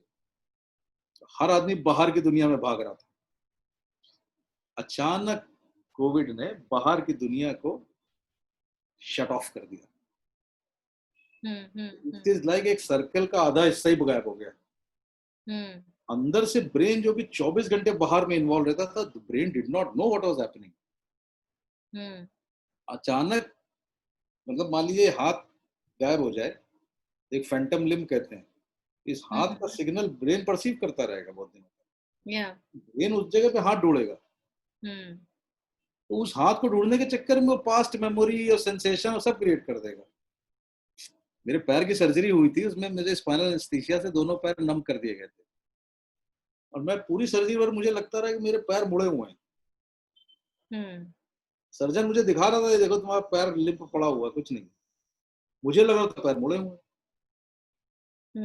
बाद में मैंने सोचा कैसे, क्यों हो रहा था, तो जब एकदम से स्पाइनल एनेस्थीसिया से पैर का सेंसेशन ब्रेन तक पहुंच ही नहीं रहा है, तो ब्रेन पहला सोचेगा कि आज तक तो ये 2 पैर थे, कहाँ गए। सेंसेशन नहीं जा रहा, तो ब्रेन वो क्रिएट कर रहा है। ब्रेन जब क्रिएट करेगा तो उसने मेमोरी ढूंढी, तो मेमोरी तो पैर मुड़े हुए वूम्ब की होगी, पड़े होंगे, निकाल ली उसने मेमोरी। तो जब बाहर की दुनिया बंद हुई, तो ब्रेन अचानक एंजाइटी में आ गया, अनसर्टेनिटी में। अनसर्टेनिटी बढ़ा भी रहे थे, पॉलिटिशियन से लेके ब्यूरोक्रेसी से लेके डॉक्टर तक। देखिए आज की तारीख में एंजाइटी कम हो गई है। शुरू के महीनों में कितनी एंजाइटी थी, बहुत ज्यादा थी। लोगों को तब उस वक्त किसी से कहते कुछ पता नहीं है कोविड के बारे में तो घबरा जाते थे। अब किसी से कहो कोविड के बारे में कुछ नहीं पता, कहता है ठीक है चलो कोई बात नहीं, जो होगा देख लेंगे, है ना। तो जब वो अनसर्टेनिटी आई तो एंजाइटी बढ़ गई। ब्रेन इतनी एंजाइटी हैंडल करने का आदी नहीं रह गया है, इसलिए कि हमारे पास एंजाइटी निकालने के बहुत तरीके थे। टीवी देख लिया, या आपके जो ओटीटी प्लेटफॉर्म चलते हैं, ये एक्चुअली कुछ कर नहीं रहे हैं। इतना बड़ा स्टोरी टेलिंग वेलिंग तो आप जानते हो कैसी है, लेकिन ये एंजाइटी लोगों की कंट्रोल किए हुए है। जी। अगर इंटरनेट ना होता इस वक्त, अरे माशाल्लाह, इंटरनेट होता ना, मस्जिद मंदिर बंद थे, बाबा लोग किसी से मिल नहीं रहे थे, हम लोग कितना घंटे काम कर सकते हैं। बिल्कुल। दिमाग फटने से बच गया इंटरनेट से। ओटीटी प्लेटफॉर्म ने मानवता की इतनी बड़ी सेवा करी है। आप जी। बिल्कुल सही करेंगे, ऐसा लिखोगे आदमी रात भर जाग के देख ले। स्लीप बड़ी एडजस्टेबल चीज है। अब रात में नहीं सोगे, दिन में सुला लेगा, लेकिन दिन में आपको काम करना पड़ता है। तो लोगों के स्लीपिंग पैटर्न अपने काम के हिसाब से एडजस्ट हो जाते हैं, provided that much sleep is good for your rhythm. Everybody has a rhythm. Some people are very good at night, working at night. Some people are very good working in the morning. All right. आदमी को अपनी rhythm पहचाननी चाहिए और अपनी need पहचाननी चाहिए। जी। कुछ लोग 15-15 minute के नैप लेके खुश हो जाते हैं, कुछ 4-4 घंटे सोते हैं, कुछ को 8 घंटे का स्ट्रेच चाहिए।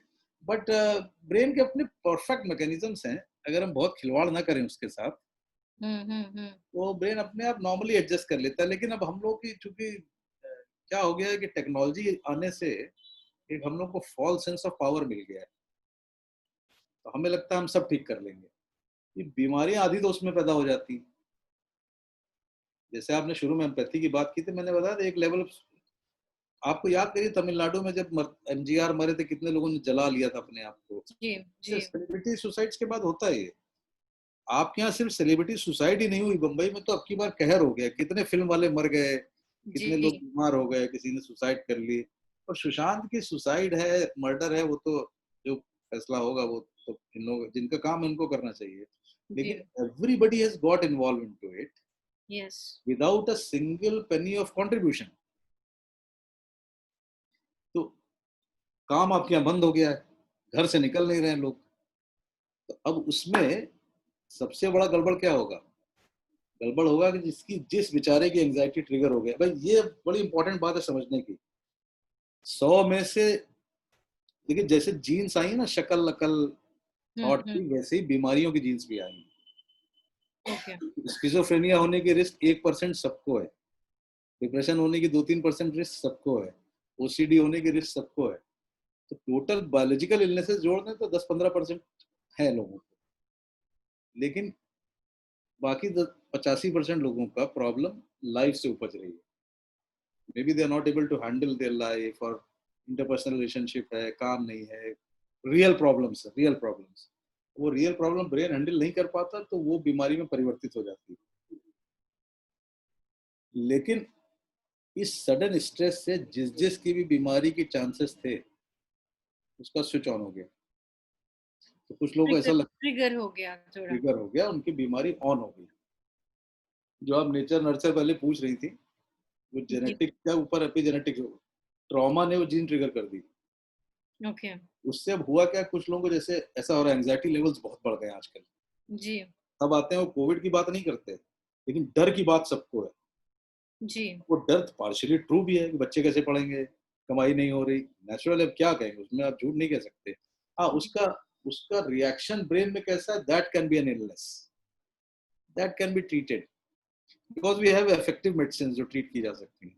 दूसरा, ऑब्सेसिव सिम्टम्स बहुत बढ़ गए। ऑब्सेसिव सिम्टम्स मतलब एक ट्रिगर से दिमाग में रिपीटेड थॉट्स आना, ओके। जो कि अच्छा। इरेशनल थॉट है। Okay. Irrational thought, repetitive thought आपके अपने मन से, जो कि आप जानते हो बेकार का है, रोक नहीं पाते, वो ऑब्सेशन कहलाता है। ये सब बड़ी ट्रीटेबल चीजें हैं। इनका इलाज हो सकता है, ऐसा ये आप कह रहे हर हैं? चीजों का इलाज हम लोगों के पास हर चीज का है। कॉज पता है चाहे नहीं पता, वो अलग बात है, लेकिन इलाज है। और जी आज की दुनिया में इट इज ऑलवेज बेटर कि ऐसा हो रहा हो, अगर 2-4 दिन से ज्यादा सिम्टम ज्यादा हो रहे हो, नींद ना आ रही हो, और ऑब्सेशन चल रहे हो, डर हो रहा हो, तो it's better to immediately go to a doctor and take medicine.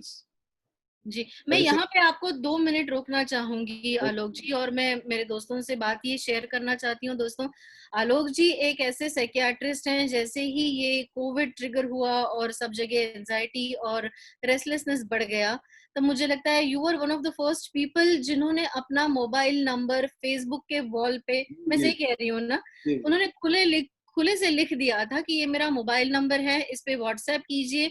अगर आपको किसी चीज का डर हो, रेस्टलेसनेस हो, एंजाइटी हो, बात करनी हो तो मुझसे बात कीजिए। मुझे नहीं लगता कि मैंने कई इतने इंडिविजुअल्स को, एनजीओस तो खैर करते हैं, लेकिन किसी इंडिविजुअल को इस तरह से इतने ओपनली ऐसा एक इनविटेशन लोगों को देते हुए ये कोई सुना बहुत बड़ा है। काम नहीं था। मतलब मुझे उस वक्त ये लगा क्योंकि मेरे सारे दोस्त क्लिनिक बंद करके बैठ गए थे, जी और मुझे उन लोगों को हिलाने में भी 1 महीना लग गया। लेकिन ऑप्शन मेरे सामने ये था कि मैं काम ना करूं, तो 8-10 दिन बाद मैंने क्लिनिक भी खोल दी थी अपनी। इट वाज ए, अच्छा। I didn't stop because of simple reason कि वो एक क्रूशियल मोमेंट होता है जिसमें लोगों को बचाया जा सकता है। जी अगर वो मोमेंट निकल गया तो बाद में फिर कुछ करना, हाथ मलते रह जाना है। और जो जी। ट्रीटेबल चीजें हैं, फोन पे दवा बतानी है, पर्चा व्हाट्सएप पे ले लो, खाओ दवा। दवाएं बड़ी इफेक्टिव हैं, और दवा से लोगों को बड़ा परहेज है, इसलिए मैं क्योंकि आ रही थी कि हाँ, ये जो प्रिजुडीज आता है, गया एक आता गया। साइकियाट्रिक ड्रग्स को लेके हम्म, एक डर भी है, एक थोड़ा मिसकॉन्सेप्शंस भी है कि हमें दवा नहीं खानी है। और थोड़ा मैं 2 मिनट बात करना चाहूंगी आलोक जी इस विषय को लेके कि कई लोगों को ऐसा लगता है कि साइकोलॉजिस्ट के पास जाना या फिर काउंसलिंग के लिए जाना ये थोड़ा उन्हीं का काम है जिनके पास पैसा है, उन्हीं का काम है जिनके पास थोड़ा समय है, और ये पता नहीं कुछ अजीब सी चीजें, पता नहीं मेरे साथ इसका कुछ उपयोग हो या ना हो, सब लोग डरते हैं। तो इसका, और दवा खाने से तो और भी डरते हैं कि पता नहीं क्या साइड इफेक्ट हो जाए, मुझे दवा नहीं खानी है। ये जो मिसकॉन्सेप्शंस हैं साइकियाट्री को लेके, उसके बारे में आप कुछ इस कहिए ना। कंसेप्शन में सबका योगदान है। एक बहुत ही स्पष्ट बात मैं आपको बता रहा हूँ। जी, फिल्मों का तो है ही, मैं पहले ही माफी मांगती फिल्मों का हूँ। तो है ही, रिलीजन का है, स्पिरिचुअलिटी का है, साइकोलॉजिस्ट का है, साइकाट्रिस्ट स्वयं है, उनका है। प्रॉब्लम यह है कि हमारे देश का कोई साइंटिफिक टेम्पर नहीं है, पहली बात। दूसरा यह है कि विदेशों में भी साइकाट्री इलनेस टैबू रहती है बहुत बड़ी। उनको लगता है क्योंकि पागल नाम का एक जो शब्द था वो बड़ा कॉमनली इस्तेमाल होता था, तब ब्रेन की समझ नहीं थी। तो मुझे तो अब लगने लगा है पागल जो है वो सब है, क्रिएटिव पागल है, दुखी पागल है, जैसे जो बीमार है वो अलग है। तो बीमार तो लकी है, वो दवा खा के ठीक हो जाएंगे, पागलों को कौन ठीक करेगा। दूसरा, हर आदमी को लगता है अरे मुझे दिक्कत नहीं कि साइकेट्री से ठीक ना, अरे आप भगवान से ठीक हो रहे, ठीक हो जाओ, उससे ठीक हो जाओ जिससे ठीक होना हो। दूसरा, अपने देश में बहुत बड़ी प्रॉब्लम यह है कि हमारे यहाँ किसी चीज पे कोई रेगुलेशन नहीं है। तो साइकोलॉजी के नाम पे इतनी दुकानें खुली हुई हैं जो कि हाफ बेक्ड लोग हैं जिनको साइकोलॉजी पता नहीं है। अब किसी भी दुकान में जाएंगे वो कहेगा मेरी पेस्ट्री उसकी पेस्ट्री से अच्छी है। तो बिना साइंस जाने वो लोग कह देते हैं कि दवा मत खाइए, दवा एडिक्टिव है। साइकेट्रिस्ट का योगदान है कि पुराने साइकेट्रिस्ट जब दवाएं उतनी एफिशिएंट और उतनी रिफाइंड नहीं थी तो बहुत गोलियां लिखते थे लोग, उसमें बहुत नींद की गोली होती थी तो आदमी को लगता था पड़े रहो, ये होता था एक्चुअली। अब कहानी बदल गई है, हम लोग को पता है कौन सी दवा क्या करेगी, बहुत दवाएं लिखने की जरूरत नहीं होती है। हर बीमारी की 1 या 2 दवा होती है और टाइम ड्यूरेशन होता है उनका। डोंट अच्छा, थिंक लाइफ लॉन्ग पानी ये पड़ना। नहीं कि आप सालों साल लेते हाँ, रहे और साल। डिप्रेशन है, 2 महीने का डिप्रेशन है, 6 महीने में दवा खा के लोग ठीक हो जाते हैं। तो साइकोथेरेपी और दवा एक साथ ठीक कर सकती है, स्पेसिफिक दवाएं। और वैसे भी जब आज के जमाने में जब व्हाट्सएप और इंटरनेट और सबके पास है तो ये आपका हक है, अपनी बीमारी पढ़िए, उसका साइंस जानिए। साइंस है मतलब, मैं तो कह रहा हूँ साइंस को सौंप दो ना देश, हमें चला लेना ना थोड़े दिन, तो हम लोग देख लेते हैं, उसके बाद फिर आप ले लीजिएगा अपना जो करना हो करिएगा। लेकिन वो बड़ा, इट रिक्वायर्स करेज। और दूसरा इसमें ये शर्म जो है, मैंने आपको क्या बताया, शर्म का चक्कर कंडीशनिंग है। शादी की जो मैं आपको कहानी बता रहा था, ये कंडीशनिंग है, ये बीमारी भी कंडीशनिंग। अरे दुख में पड़े रहेंगे लोग, वो डिस्कस नहीं करेंगे, निकल के जाएंगे, और ना खुद रिजॉल्व इसलिए नहीं कर पाते क्योंकि आप, हमारे पुराने सिस्टम्स में जिस एंशियंट नॉलेज पे हमें बड़ा गर्व है और जो अहंकार के रूप में प्रयोग की जाती है, आप एक बात समझिए, उसमें माइंड पे बहुत काम हुआ है। जी really work hard, right from Gita to Buddha to everybody. The problem is उतना माइंड वहां पे लिखा है उन किताबों में या उन बातों में बहुत गहरे में, उतना आपको डूब के जाना पड़ेगा। डूबने को कोई तैयार नहीं है, सब सुपरफिशियल तैयार हो जाते हैं। तो लोग सोचते हैं आंख बंद करो, 100 बार सांस अंदर खींचो, प्राणायाम हो गया, अब सब ठीक है। 1 घंटा मैंने प्राणायाम कर लिया, 22 घंटे में बेईमानी करूंगा जाके, हो गया। योगा करके पेट अंदर बाहर कर लिया 500 बार, गांठ लगा के आसन कर लिया, लाइफ ठीक हो गई? बिल्कुल ठीक नहीं होगी इससे। इसके बजाय तो क्रिकेट खेलो जाके, ज्यादा अच्छा रहेगा। व्हाट आई एम सेइंग, जो ये मैगी टाइप के जो सॉल्यूशंस आए हैं ना, जी माइंडफुलनेस, जी अरे कमाल है, क्या है किसी को कुछ नहीं पता। जो वाकई मेडिटेशन वाले हैं वो कहते हैं भैया इससे दूर रखो, हमें नहीं पता क्या है जी ये सब। हाफ नॉलेज जो बेक की गई है जल्दबाजी में। सो if you ask me one word जो जो प्रॉब्लम क्रिएट कर रहा है, वो लैक ऑफ पेशेंस है। जी everybody wants everything, even the mental balance like this, how can it happen यार। यकीन मानिए, मुझसे एक महिला कह रही थी, एक ग्रुप में थी, तो ये हुआ कि बच्चों को सिखाना है माइंडफुलनेस और ये सब। अच्छा बोली, अच्छा, मैंने कहा सिखाएगा कौन? तो बोली कितने दिन में सीख जाते हैं? मैंने कहा गौतम बुद्ध को तो 6 साल लग गए थे, आप 6 मिनट में सीख सकती हो तो सीख लो। ये जल्दबाजी नहीं करनी चाहिए। One should be open, conversational. जो आपके नजदीक हो उससे बात करिए, दवा खाइए। ये डॉक्टर्स की रिस्पॉन्सिबिलिटी है कि वो रैशनल करें और साइंस करें जो ट्रीटमेंट है वगैरह। तो इतना कठिन सिस्टम है नहीं। ये जी बाकी जो हबड़ तबड़ शोर गुल जो मचा हुआ है ना, भेजा जो आप कह रही हैं शोर कर रहा है, ये लोगों का अपना क्रिएशन है। जी People are these days are not ready to leave what they don't need. The flaw is educational system. उसने लोगों को सिखाया ही नहीं कि अपनी नीड ग्रीड इन सबको डिफाइन कर सके। तो जब सबको सब चाहिए होगा तो बड़ा मुश्किल हो जाता है उसको। वही इंफॉर्मेशन के साथ है। सुशांत जैसे आप कह रही हैं, सुशांत तो जी चला गया बेचारा, उस क्षण उसकी कोई मदद कर देता तो कर देता। अब अगर किसी ने क्राइम किया है तो crime is a different process, that law will prove. Now, rest of the people who are gossiping, now this is the question. People want to gossip. They don't have anything to do. उसने क्या किया था, उसने क्या किया था, उसने एक तस्वीर निकाल लेता है एक पॉलिटिशियन, पूरा देश उसको फेसबुक पे डिस्कस करता है। तो आप ये सब महत्वपूर्ण बातें हैं। मतलब वो बैठ के कोई सोचता नहीं है सर, लेकिन ये आपकी मेंटल हेल्थ बढ़ा नहीं रही है, बिगाड़ रही मेंटल हेल्थ। आपसे क्या मतलब है? जी आलोक जी, मैंने हमारे मेंबर्स से ये वादा किया था कि इस बार हम क्वेश्चन आंसर्स के लिए कुछ ज्यादा समय रखेंगे। गायब हो गया। और मैं देख रही हूँ कि यहाँ कुछ सवाल है। सबसे पहला सवाल तो मैं मेरे इसी मेंबर का ही एक लेना चाहूंगी। हमारे एक बड़े ही प्यारे मेंबर हैं, नॉवेलिस्ट, नॉवेल्स भी लिखते हैं और ओटीटी प्लेटफॉर्म के लिए भी लिखते हैं, देबाशीष। उन्होंने सवाल पूछा है कि how to remain detach from our own creation. हाँ, ओ, नॉवेलिस्ट है। इनकी नॉवेलिस्ट। इनकी पहली नॉवेल भी मुझे लगता है बिगिनिंग में ही एक सुसाइड से होती है, और बड़ी इंटेंस सी कहानी लिखने वाले हैं Debashish. No wonder he has asked this. वैसे तो देवाशीष एक बार नॉवेल आपने लिख के छाप दी तो डिटैच हो ही गया, फिर तो सबकी हो गई, आप कुछ कर ही नहीं सकते उसमें। नहीं लेकिन नहीं, I think what he means is when you are actually writing it, writing, no, when I don't. I see. If you ask me as a psychiatrist, I mean, I'm not a writer. I'm a writer of a different sort of type. But yeah, when you're writing fiction and all, I don't think you can be detached. And why? So the question is that your mind cannot be detached from what you're creating. Your mind is not like this.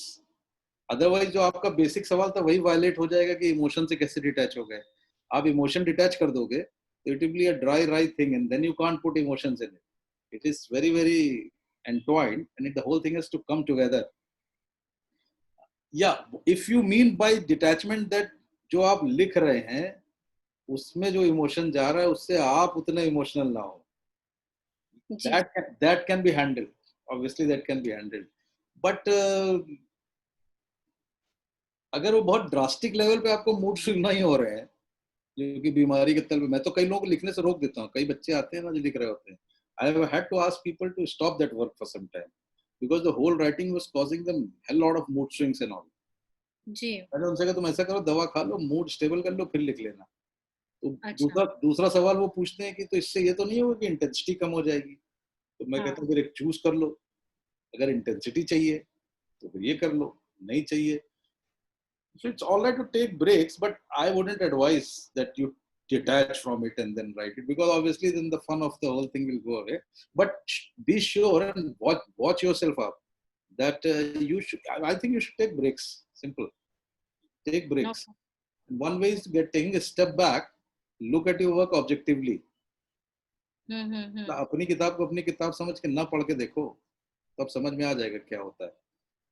लेकिन अगर किसी भी point पे लगे it's getting too much, then you can take a help of somebody or take a break, divert your mind. जो task negative state of mind है उसमें चले जाइए। कोई मतलब जरूरी नहीं कि आप हर वक्त लिखते ही रहें, छोड़ दीजिए, कुछ और करने लगिए। Something may be totally unrelated, Okay. Some subject which is far remove from this, but Okay. वो नॉवेल आपके दिमाग में चल रही होगी पीछे। अच्छा that type of detachment is possible.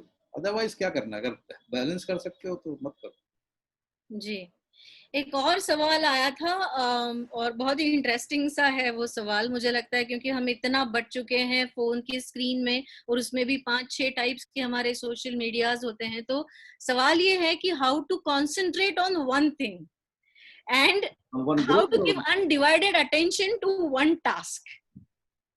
यार बहुत कठिन सवाल है भाई। देखिए ऐसा है, आप कितने भी टास्क में डिवाइडेड हो, अगर कुर्सी में आपकी आग लग जाएगी तो आप भागेंगे, है ना। बिल्कुल। दिमाग सारे काम छोड़ के पहले भागने में लग जाएगा। इसका मतलब ये है कि जब अनडिवाइडेड अटेंशन नहीं हो रही है तो जो टास्क हाथ में है they are not absorbing enough and they are not so important कि लाइफ में आपकी जान जा रही हो। सिंपल, तो इसमें ज्यादा गणित नहीं है कुछ। तो अनडिवाइडेड अटेंशन, पहली चीज तो वो चीज ऐसी हो कि अनडिवाइडेड अटेंशन चल रही हो। मोहब्बत में नहीं होता ऐसे, होता है ना। आप लोग कहानी क्रिएट करते हो तो मोहब्बत में बिल्कुल वो माँ बाप दुनियादारी सब भूल के सब हीर रांझा हो जाते हैं। जी। दिमाग क्रिएट कर देता है।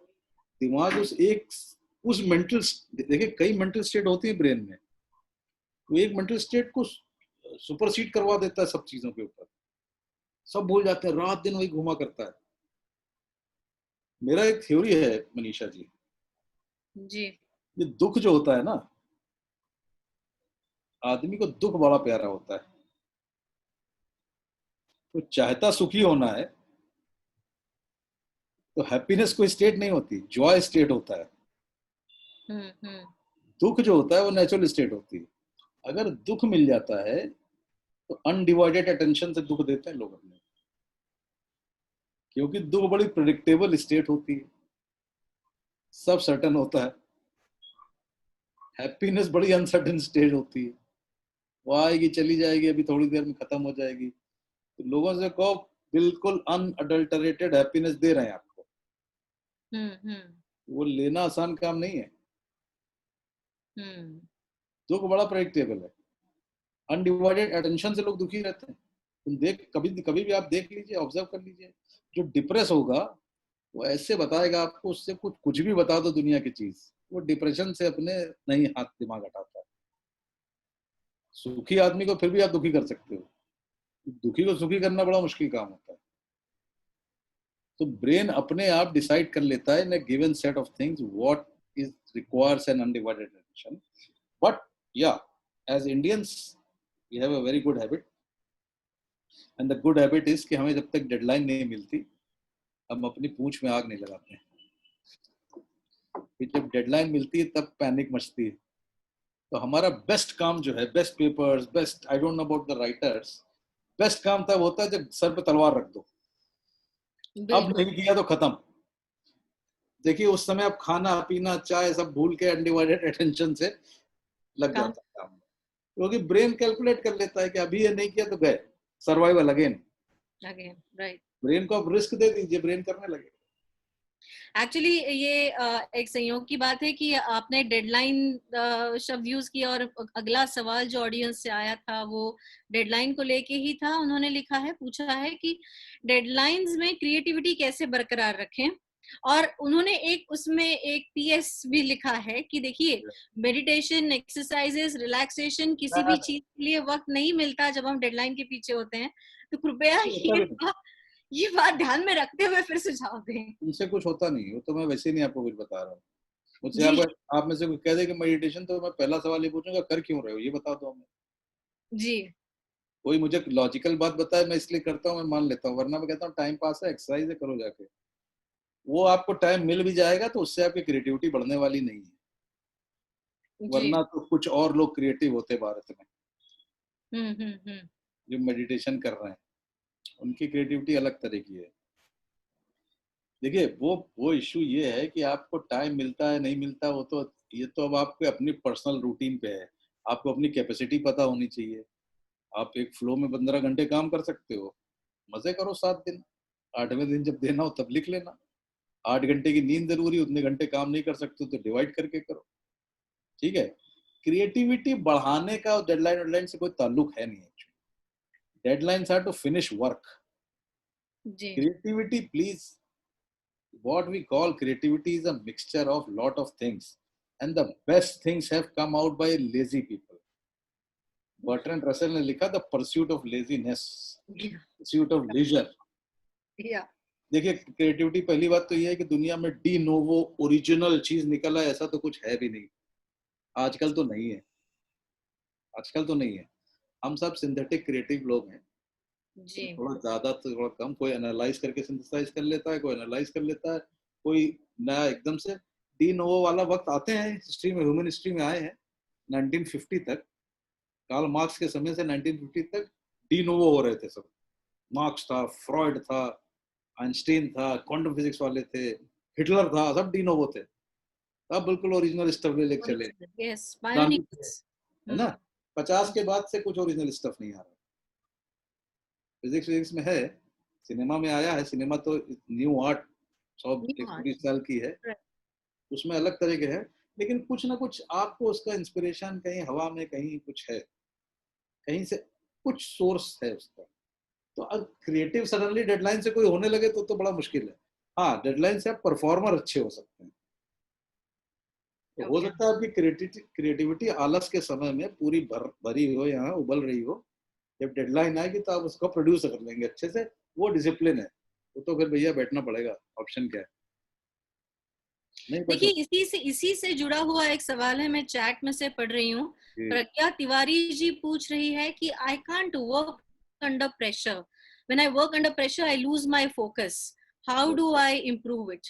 You become a strict disciplined person, time table बनाओ और वो जो बहुत सारा काम है उसको डिवाइड कर लो, make a content based time table. इतना काम करना ही है आज। स्टीफन किंग नाम का एक बहुत बड़ा राइटर है जी, वो कहता है लिखना हो तो समुद्र के किनारे और माउंटेन पे मत जाओ, एक बेसमेंट में जाके कमरा बंद कर लो हर तरफ से और बस कॉपी रखो, पेन रखो, लिखने लगो। तरह तरह से लोग लिखते हैं, तरह तरह से करते हैं, कोई कंटिन्यूटी में कर लेता है, कोई डिवाइड करके कर लेता है। तो everybody is a different rhythm, so I think Pragya you should know your rhythm. No, but her question is that if she loses focus when she is under pressure, she should work in a way that she doesn't land up in a pressure in most situations. Once in a while she may, pressure में ज्यादातर लोग हर तरह के लोग होते हैं। कुछ लोग प्रेशर में काम कर लेते हैं क्योंकि वो बाकी सब चीजें जीरो करके ब्रेन उनका फोकस कर लेता है प्रायोरिटी पे। कुछ लोग नहीं कर पाते, कुछ लोगों का प्रेशर में ये होता है, see every brain is different in spite of being the same neurons, same genes, we all different people. we 1% gene का फर्क है, 99% सेम है, पर वो 1% आपको अलग मुझे अलग बना देता है। हर आदमी, कोई बैठ के कुर्सी पे पढ़ता है ना अच्छे स्टडी में, कुछ लोग जिंदगी भर लैपटॉप बिस्तर पे लेट के उल्टा लेट के टाइप करते रहते हैं जी। आप उनको बैठा के पढ़ा के दिखा दीजिए, हो नहीं सकता। तो अपना रिदम समझो बस जी। आलोक जी, मैं स्क्रॉल कर रही हूँ क्वेश्चंस की तरफ और मुझे लगता है कि एक इंटरेस्टिंग सवाल, क्योंकि अभी आपने परस्यूट ऑफ लेजीनेस का भी जिक्र किया, तो जीवक मुंटोडे एक हमारे मेंबर है, उन्होंने पूछा है how to overcome laziness and writer's block. Writer's block सचमुच बहुत मायने रखता है हमारे लिए, और उन्होंने लेजीनेस की भी बात की। How to overcome laziness and, if you ask me neuroscience wise, I think writer block is a transitory phase in first phase, क्योंकि ब्रेन कई फेजेस में होता है, जैसे अनकॉन्शियस से कॉन्शियस आने में फेजेस होती है ना, वैसे इस समय भी जब हम आप बात कर रहे हैं कई प्रोबेबिलिटीज ब्रेन में चल रही होंगी, तो one of them is taking our attention. तो जो मैं टास्क नेगेटिव और टास्क पॉजिटिव बता रहा था, कई बार ब्रेन टास्क नेगेटिव में चल रहा होता, ब्रेन है स्टिल नॉट, वो जो सारे इनपुट्स लेके जो इमर्जेंस होती है क्रिएटिव थिंग, क्रिएटिव लेवल पे आने की, ब्रेन हो सकता है लेके अभी प्रोसेस ही कर रहा हो। ऐसा हो सकता है कि आप एक्चुअली टास्क नेगेटिव फेज में हो और आप कुछ प्रोड्यूस करना चाहते हो, आप टास्क पॉजिटिव होकर लिखना चाहते हो कि आज मैं नई कविता लिखूंगा, तो ब्रेन ने तो नई कविता बनाई नहीं अभी तक, तो आप कहां से लिखोगे? ये होता होगा, ये होता है, साइंस में होता है। साइंस में एक सवाल पे अटक जाते हैं, अटके रहे, तो सडनली आप सो जाते हैं, सो जाते हैं तो जानते क्या होता है, बड़े बड़े क्रिएटिव काम नींद में हुए हैं। बड़ी बड़ी डिस्कवरीज नींद में हुई है। वो हुई इसलिए हो कि आदमी अपना दिमाग चलाना बंद कर देता है कि अब चलो भाई बंद करो यार, छोड़ो इसको, सो जाओ। सुबह देखिए क्या क्रिएटिविटी निकलती है, क्योंकि रात भर आपने जो ब्रेन अपना काम कर रहा है, आप क्यों उसमें पंगे कर रहे हो। और राइटर्स ब्लॉक की सबसे बड़ी जड़ ये होती है। फिर वही सवाल है जो देवशीष ने पूछा था, जी। leave that whole issue as it when where it is, just move on, you will come back to it. Okay. एक थैंक सवाल इसमें का, if the brain and mind can be explained with evolutionary explanation, then is it so that everything with human beings can be explained with an angle of evolution, like things such as marriage, religion, being conservative, regressive, shame and guilt? Otherwise, how did these ideas develop and are still around? Okay, now whoever has asked this question, there are few things which you have mixed up. There are some things which have evolved in a natural process. अब आप मुझसे ये मत पूछेगा कि meaning क्या है, मुझे नहीं पता। इवोल्यूशन की मेरे हिसाब से कोई मीनिंग नहीं है, वो बस अनफोल्ड हो रहा है, हम आप हैं उसमें। ये सब चीजें जो हैं, काफी चीजें, जैसे मैरिज मैंने कहा था उस वक्त, मेरे हिसाब से आप मैरिज, रिलीजन, कंजर्वेटिव आप हैं कि प्रोग्रेसिव हैं कि आपको शेम है, ये मैन मेड चीजें हैं, ये कन्वेंशंस बनाए गए हैं। अगर एक सोसाइटी में कन्वेंशन बना दिया जाता है, going against it will cause guilt ना। हजारों सालों में ये गिल्ट विल्ट आपके दिमाग में कंडीशनिंग बन गई है। तो एक जैसे एक तरह के कपड़े पहनना मियामी बीच पे अलाउड है, वहां तो नहीं होती। आप मुंबई में वैसे कपड़े पहन के चलिए सड़क पे तो दिक्कत हो जाएगा ना। आप अपने घर में कुछ कहेंगे वो गिल्ट हो जाएगी, बाहर आप कहते हैं ठीक हो जाती है। तो ये guilt is a emotion, again I said, guilt is not a natural emotion, guilt is a cognitive emotion. It's a two contradictory words are mixing. Cognitive emotion means there's a lot of thought and conditioning which has gone in. In lust, rage, joy, there is no conditioning. It is pure emotions.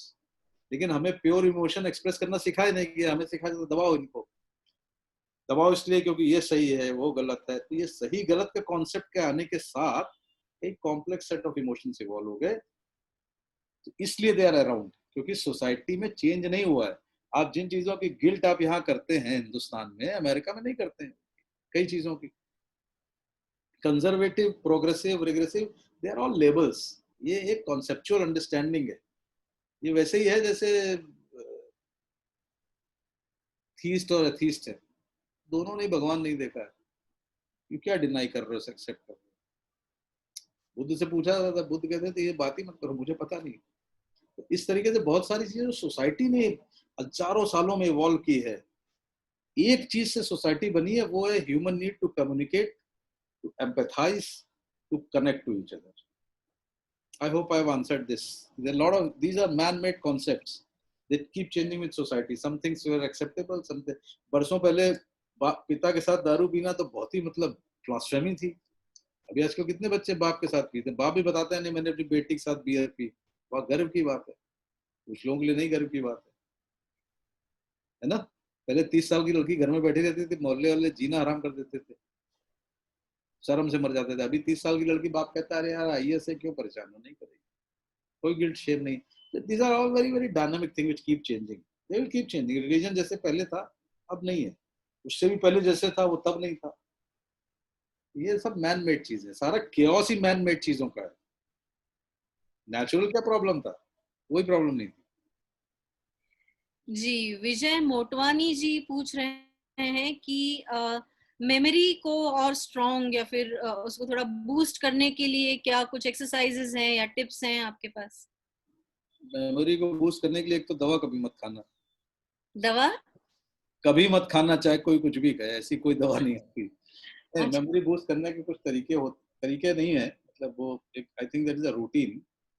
Because memory is directly, memory बनती कैसे, memory आपके दिमाग में कुछ जाता है और अगर अगले कुछ सेकंड तक वो चीज चलती रहे और डिस्ट्रैक्ट ना हो तो ब्रेन में बन जाती है। फिर धीरे धीरे अगर आप उसको रिवाइज करेंगे तो लॉन्ग टर्म मेमोरी बन जाती है। तो हम लोग को जितनी चीजें याद है वो लॉन्ग टर्म मेमोरी से आई है, बार बार बता के रिपीटेटिव, मैंने जैसे कहा था ब्रेन, है ना। अच्छा। उसमें आप सर्टन हो जाते हैं, ब्रेन सुखी रहता है। तो मेमोरी के लिए बेस्ट तो होता है कि concentration again. So if you want to learn something, focus on it. तो अगर आप कोई काम कर रहे हैं, कुछ पढ़ रहे हैं, मल्टीटास्किंग ब्रेन में नहीं होती है. Please understand, this is a word which has been thrown by corporates. There is nothing, brain can not multitask. Please understand. मैं आपसे बात कर रहा हूं, पानी पी लूं? हाँ जी, बिल्कुल.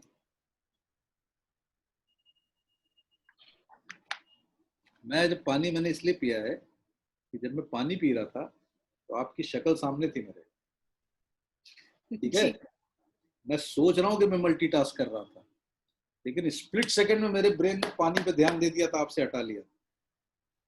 हम्म. There is nothing called multitasking. This is all split seconding of the task. Split second में ब्रेन एक ही टास्क पे ध्यान देता है. वो चूंकि इतना स्प्लिट सेकंड होता है तो आपको कॉन्टिन्यूटी में लगता है हम कई काम कर रहे हैं. ये मोबाइल जो है ना, बड़ा डिस्ट्रक्टिव चीज है. ये एडिक्टिव हो गया एक्चुअली. जिन्होंने बनाया है, आप बात समझिए, वो लोग स्मार्ट लोग हैं, ज्यादा इंटेलिजेंट लोग हैं. उनको नम लोग चाहिए जो सोच ना सके. और आपको नम बनाने के सिंपल तरीके हैं. टेलीविजन है, न्यूज़पेपर है, जी. मोबाइल है. आप पर फोर्स मोबाइल हर मिनट में चेक करते रहते हो, किसी ने कुछ भेज तो नहीं दिया. जी. प्रधानमंत्री ने थोड़ा ना मैसेज भेजा होगा आपको, कितने लोग भेजते हैं. जी. ना कृष्ण भगवान भेज रहे हैं उस पर. हम्म. तो आप काहे को परेशान, लेकिन आप चेक करो. ठीक. आदतन. फिर ग्रुप्स हैं जो आप कह रही थी, उसमें मैसेज चल रहे, क्या चल रहा है, क्यों चल रहा है, कुछ पता नहीं. तो आपका दिमाग फोकस करने के बजाय हर स्प्लिट सेकंड में ब्रेक कर रहा है. That is the most detrimental thing to memory. Okay. You understand. Yeah. उन्होंने स्टार्ट फॉरगेटिंग स्मॉल थिंग्स. ये कहाँ रख दिया, वो क्या रख दिया. जितने लोग मुझसे कहते हैं कि मेमोरी प्रॉब्लम हो रहा है, यंग लोग, मेमोरी प्रॉब्लम नहीं, it's a problem of forgetfulness. जब आपको काम कर रहे थे, आप ध्यान नहीं दे रहे थे तो गड़बड़ हो रही. जी. तो just try to cut the crap and focus on what you are doing. Focus on one thing, right. Yes. एक मेंबर है हमारे, संजय महाजन. उन्होंने एक ही सवाल 3 बार पोस्ट किया है, तो मुझे लगता है कि उनके लिए बहुत अहम है ये सवाल. प्लीज इसका जवाब दें कि डज योर पास्ट और disturbances in your past life influence your writing? Past life means पूर्व जन्म की बात तो नहीं कर रहा है. नहीं, पास्ट मुझे लगता है इनका लाइफ के इस life. I think this is connected to your research about childhood disturbances, Yes. Childhood problems That is, and that is research. adult. No, if past means past from here till his birth, Yeah. definitely it will. ये मैं बात आप लोगों को अभी मैं कहता तो आप फिर ये पूछती कि हौसला अफजाई कर रहे हो कि क्या कर रहे हो. ये जो आप सोच रहे हैं कॉन्शियसली कि आप सोच रहे हैं, उसका एक हिस्सा ही आप कॉन्शियसली सोच रहे हैं. वो उसके मोटिवेशंस, उसके इमोशंस, उसके इंस्टिंक्ट्स आपकी पास्ट में दबे हुए हैं. वरना तो फिर कहानी क्या थी, वरना तो रोबो हो जाते सब. जी. एक ही कहानी को लोग अलग अलग तरीके से देखते हैं ना. जी. सारा कॉन्फ्लिक्ट दुनिया में है क्या, एक ही दृश्य को कई तरीके से देखने की कॉन्फ्लिक्ट है. आप लोग भी तो क्रिएट करना चाहते हो ना. जी. है, रोशोमोहन है, एक ही कहानी, 3 दृश्य. वो आपकी कंडीशनिंग है. वो आपके जितने पास्ट के तजुर्बे हैं, ट्रॉमेटिक हैं, अच्छे हैं, बुरे हैं, मतलब एक प्रकार की आपके यहाँ फिल्में बनती हैं जो अमीरों की ही फिल्म, अमीरों की कहानी होती है ना. लाल गाड़ी होती है, काले सूट होते हैं. ठीक है. अब कहानी है वो, वैसे लोग होंगे दुनिया में. अब उनको आप कहो कि यहाँ स्लम में जाके उनको एम्पैथी करें, नहीं कर पाएंगे. वो देखा नहीं ना कभी. कैमरे के सामने कर देंगे, ऐसे नहीं कर पाएंगे. वो एक्सपीरियंस नहीं है. ब्रेन सिर्फ आपका वो जानता है जो आपने एक्सपीरियंस किया है. Please understand. आप थ्योरेटिकल नॉलेज ले सकते हैं कुछ भी. मान लीजिए आप स्वतंत्रता संग्राम है, अगर आपको फीलिंग है उसके बारे में, फ्रीडम फाइटर्स के बारे में, तब आप इमोशनल हो गए उसके बारे में. अरे वो फीलिंग नहीं है तो आप नहीं करोगे, आपको लगेगा बेकार की चीज. तो अल्टीमेटली इमोशंस पे आ जाती है बात. और आपके आपके एक्चुअली मेमोरी पास्ट के इवेंट्स की मेमोरी नहीं है, लार्जर मेमोरी जो emotional memory. So definitely all writers, they are writing will exhibit what they, I mean it's in their head to have total objectivity and write something great, I don't know. I seriously hmm, wonder. वरना तो फिर सब poetry एक जैसी लिख रहे होते हैं, जी फीलिंग से ही तो लिख रहे हैं ना लोग। जी। मुझे कॉमेडी, लगता है कॉमेडी करते हैं ना। हर एक आदमी का निजी अनुभव, एक उसका रंग उसके क्रिएटिविटी में, उसके उसके लिखने क्रिएटिविटी में, क्या है, उसके आप उसी चीज में को, लाता है। तो वो एक इनफैक्ट एक यूनिक बात है कि मेरे साथ जो हुआ है, जैसे घटता है, वो मैं मेरे नजरिए से लाता हूँ। मुझे लगता है ये बहुत ही वैल्यूएबल चीज है, इससे डरना नहीं चाहिए या फिर उस पे कभी आशंका भी नहीं जतानी चाहिए कि आपने कॉमेडी फिल्म लिखी है ना? जी, कौन सी? मालामाल वीकली फॉर एग्जाम्पल। वंडरफुल। तो आप ये तो कहते हैं ना ऐसा कि all comedy is a tragedy in long shot, या है ना? राइट। या राइट। आपके पात्र सारे सही लाइफ में होते तो परेशान थे यार, उनको पैसा नहीं मिल रहा है, कोई मर गया, सब बोरा से घूम रहे थे। बस जी आपने जब तजुर्बा, कहीं कुछ तजुर्बा, वो आपने ऐसे दूर किया, उसकी कॉमेडी क्रिएट कर दी। जी अल्टीमेटली आप क्रिएटिव कॉमेडी ट्रेजेडी इन सब इमोशनल एक्सप्रेशन में आप हो सकते हैं, क्रिएटिव प्रेजेंटेशन में हो सकते हैं, but the source is somewhere some experiential emotional. thing, not right. personally experienced. Maybe it's a shared experience. Maybe your father's story, your village story, or something. Right. जी, एक मुझे लगता है सवाल भी खत्म होने आ रहे हैं, और एक सवाल सवाल मुझे लगता है सवाल भी नहीं है। एक किसी ने पूछा है कि क्या आप ये सलाह देंगे कि गीता पढ़नी चाहिए या फिर योगा अभ्यास करना चाहिए? ये योगा अभ्यास तो मुझे पता नहीं, मैं खुद नहीं करता हूँ, मुझे कोई प्रॉब्लम नहीं है, ये सब चीजें हैं अवेलेबल। क्योंकि योगा अभ्यास अगर आप मुझसे कहें तो मेरा पतंजलि का योग सूत्र मुझे पता है थोड़ा सा, उसमें जो आसन लगाए जाते हैं वो एक पक्ष है सिर्फ उसका, बाकी 7 तरीके और हैं। यम जी, नियम यम आसन, नियम। वो माइंड कंट्रोल के बारे में है। जी सिर्फ योगा आसन कर लेने से अगर करप्शन वर्प्शन खत्म हो रहा होता तो सब खत्म ही हो जाता, मनुष्य सब सच्चरित्र हो गया होता, नहीं हुआ ना। हम्म। मेडिटेशन क्या है? मेडिटेशन जैसे करवाया जाता है वो ये है कि आप बैठें थोड़ी देर के लिए, सांस, सांस और मूर्ति में कोई मूलभूत फर्क नहीं है। अगर आदमी से ऐसे ही कह दो कि बैठ जाओ शांत कुछ सोचो ना, तो नहीं कर पाएगा, उसको एंग्जाइटी हो जाएगी। वही जैसे कोविड समय में हो गई है, बाहर गायब, अंदर से उभर आया। और इनफैक्ट होता है विपश्यना नाम का मेडिटेशन जो है, उसके पहले 2-3 दिन में जब थॉट ऑब्जर्वेशन और ब्रेथ ऑब्जर्वेशन सिखाते हैं, लोगों को बहुत एंग्जाइटी होती है। तो वो जी मेडिटेशन से क्या होता है कि थोड़ी देर के लिए थॉट वॉट कम आने लगते हैं। फिर आप जब काम पे लगते हो, unless you turn that meditation into 24/7 meditation, that you are able to watch your thoughts, वो तो किसी इस्तेमाल में होता है। ये सब एक ठीक है, मतलब एक्सरसाइजेस की तरह है। Okay there is no problem in that, okay. But then let people be happy in doing whatever. किसी का डांस होता है, किसी का कुंफू होता है, किसी का जी क्रिकेट होता जी। है। आलोक जी, ये सारे सवाल तो आए हुए थे। एक सवाल थोड़ा मुझे लगता है ज्यादा इंटेंस है, और मैं नाम नहीं लेना चाहती हूँ उस सदस्य का, लेकिन मुझे लगता है कि ये बात करनी जरूरी है। उन्हें बताइए। सुशांत की न्यूज सुन के इतना सदमासा हो गया है कि जी। उनके दिमाग में बहुत निगेटिव ख्याल आ रहे हैं, और उन्हें ये लगता है कि मैं भी कुछ पंखे की तरफ देख के जैसे डर लगता है कि अगर मैं वहां देखता हूँ तो मैं खुद भी कुछ कर ना बैठूं। जी। हमने उन्हें सलाह तो दी है कि he immediately needs to consult a psychologist, लेकिन आप उनके, क्योंकि वो सुन रहे हैं वो ये जी, प्रोग्राम जी, अभी, आप उनसे क्या कहना चाहेंगे? देखिए पहली बात तो ये है कि वो एक मतलब उनके सांत्वना सोलेस समझ लीजिए कि वो इस तरह की थॉट प्रोसेस में अकेले नहीं है हिंदुस्तान में। सुशांत की डेथ के बाद से कम मैं 60-70 लोगों का इलाज कर चुका हूँ, यंग लोगों का। सीरियसली 60-70? 60-70 सुशांत की डेथ के बाद, and they are young people from और 14। वो भी कानपुर में?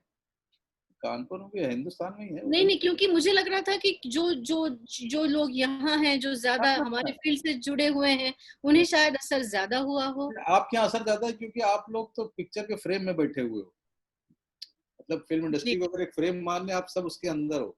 जी पर उससे कोई फर्क पड़ा नहीं, क्योंकि लोगों को एकदम से डाउट होने लगा ना अपने बारे में कि वो सक्सेसफुल था, वो क्यों मर गया, तो उसने सुसाइड क्यों कर ली। अब जब जी डेथ हो रही है, ये मर्डर की बात हो रही है, तो कुछ तय नहीं कर पा रहा। अब केओस है ना टोटल। लेकिन उस जी केओस किनारे रखिए, लोगों के अंदर कभी कभी ये एंजाइटी और अनसर्टेनिटी जो मैंने आपको बताई थी, शायद उन्होंने सुनी होगी, वो ट्रिगर हो गई है। और जो ये सिम्टम जो है, ये सिम्टम है, this is an obsession, you understand? जी एंजाइटी और घबराहट और रोना ये तो अलग चीज है। ये अगर पंखा देख के जिस तरह के थॉट्स आने लगते हैं नेगेटिविटी कि ये ना मुझे ना हो जाए, दिस जी is an irrational repetitive thought, okay so this is an obsession, it's a very well treatable thing. इसका इलाज हो सकता है बिल्कुल ऐसा। बिल्कुल, first thing you should do is find out a psychiatrist not psychologist, hmm. Alright? और उनसे कांटेक्ट करें ऑनलाइन। बम्बई में काफी साइकियाट्रिस्ट हैं, मेरी रोज बात 8-10 लोगों से होती रहती है, तो जी किसी को भी दिखा लें, दवा खा लीजिए, 4-6 हफ्ते में you will be out of it. तो दूसरा, ये जब थॉट आए तो इसको, इसमें जब इस तरह के थॉट्स आए तो उसमें उलझना नहीं है, मतलब उसमें अपने सींग अड़ा के उसको रोकने। एक तो ह्यूमन माइंड का बड़ा प्रॉब्लम है, हम लोग कंट्रोल करने के चक्कर में बहुत रहते हैं।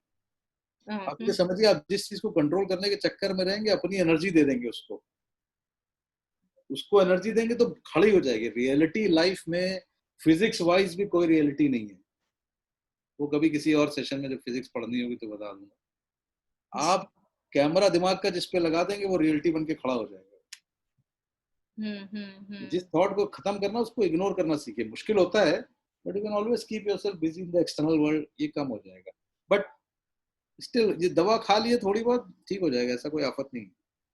ये तो बहुत ही कोई अच्छी काम नहीं है तो मुझे बात कर लीजिएगा, मैं बता दूंगा। जी थैंक यू सो मच आलोक जी, आपने ये पहल की कि हमारे सदस्य से, उस सदस्य से आप बात कर सकते हैं, और मुझे ये जान के भी अच्छा लगा कि ये बात जितनी एक हम सब काफी सारे लोग हैं आलोक जी जो कई शहरों से मुंबई में आके रहे हैं, पेइंग गेस्ट बन के रहते हैं, रूम्स शेयर करते हैं, और वो घर नहीं जा पा रहे हैं। तो वो जो अकेलापन मतलब सीप इन हो रहा है, वो डर सीप इन हो रहा है, मुझे लगता है उसका भी एक, और मुझे अच्छी बात ये लगी हमारे सदस्यों की कि वो हमसे ये शेयर करना चाहते हैं, और ये आपको भी पूरे मुझे बात हिंदुस्तान की अच्छी लगी कि प्रॉब्लम, आप इनसे बात करना चाहते हैं। आपका नंबर लोनलीनेस प्रॉब्लम है, जी इसलिए कि ह्यूमन इन्वेस्टमेंट कम हो गए, बाकी इन्वेस्टमेंट बढ़ गए। जी ह्यूमन इन्वेस्टमेंट बढ़वाओ, सब ठीक रहेगा, कुछ नहीं होगा दिक्कत। जी जी नंबर थैंक दो, यू मेरा कोई दिक्कत नहीं है उसमें। जी Just thank type. you so much uh, Thank you. uh, Dinshaw, are you and Debashish, these are the people who take care Thanks. of our all Thanks. technical aspects. I just want to confirm with them if this is a good time to stop. I think so. Otherwise, people will beat me Yes, up. yes. हाँ यार, Yes. Hello. Okay. ठीक है? Thank you, Okay. Lovely Okay. Discussion में सुन रहा Okay. हूँ। Okay, Manisha. I hope it was useful. Yes, yes, yes. And we will be sharing your number just in case if anybody wants to talk to you, Alok ji. Thank you so much. आप उसका यहाँ recording आए का और link भेज देना यार। जी जी जी ठीक है? जी चलो। ठीक है। Okay. Thank you. All the Bye. best. Bye. All the best. Bye.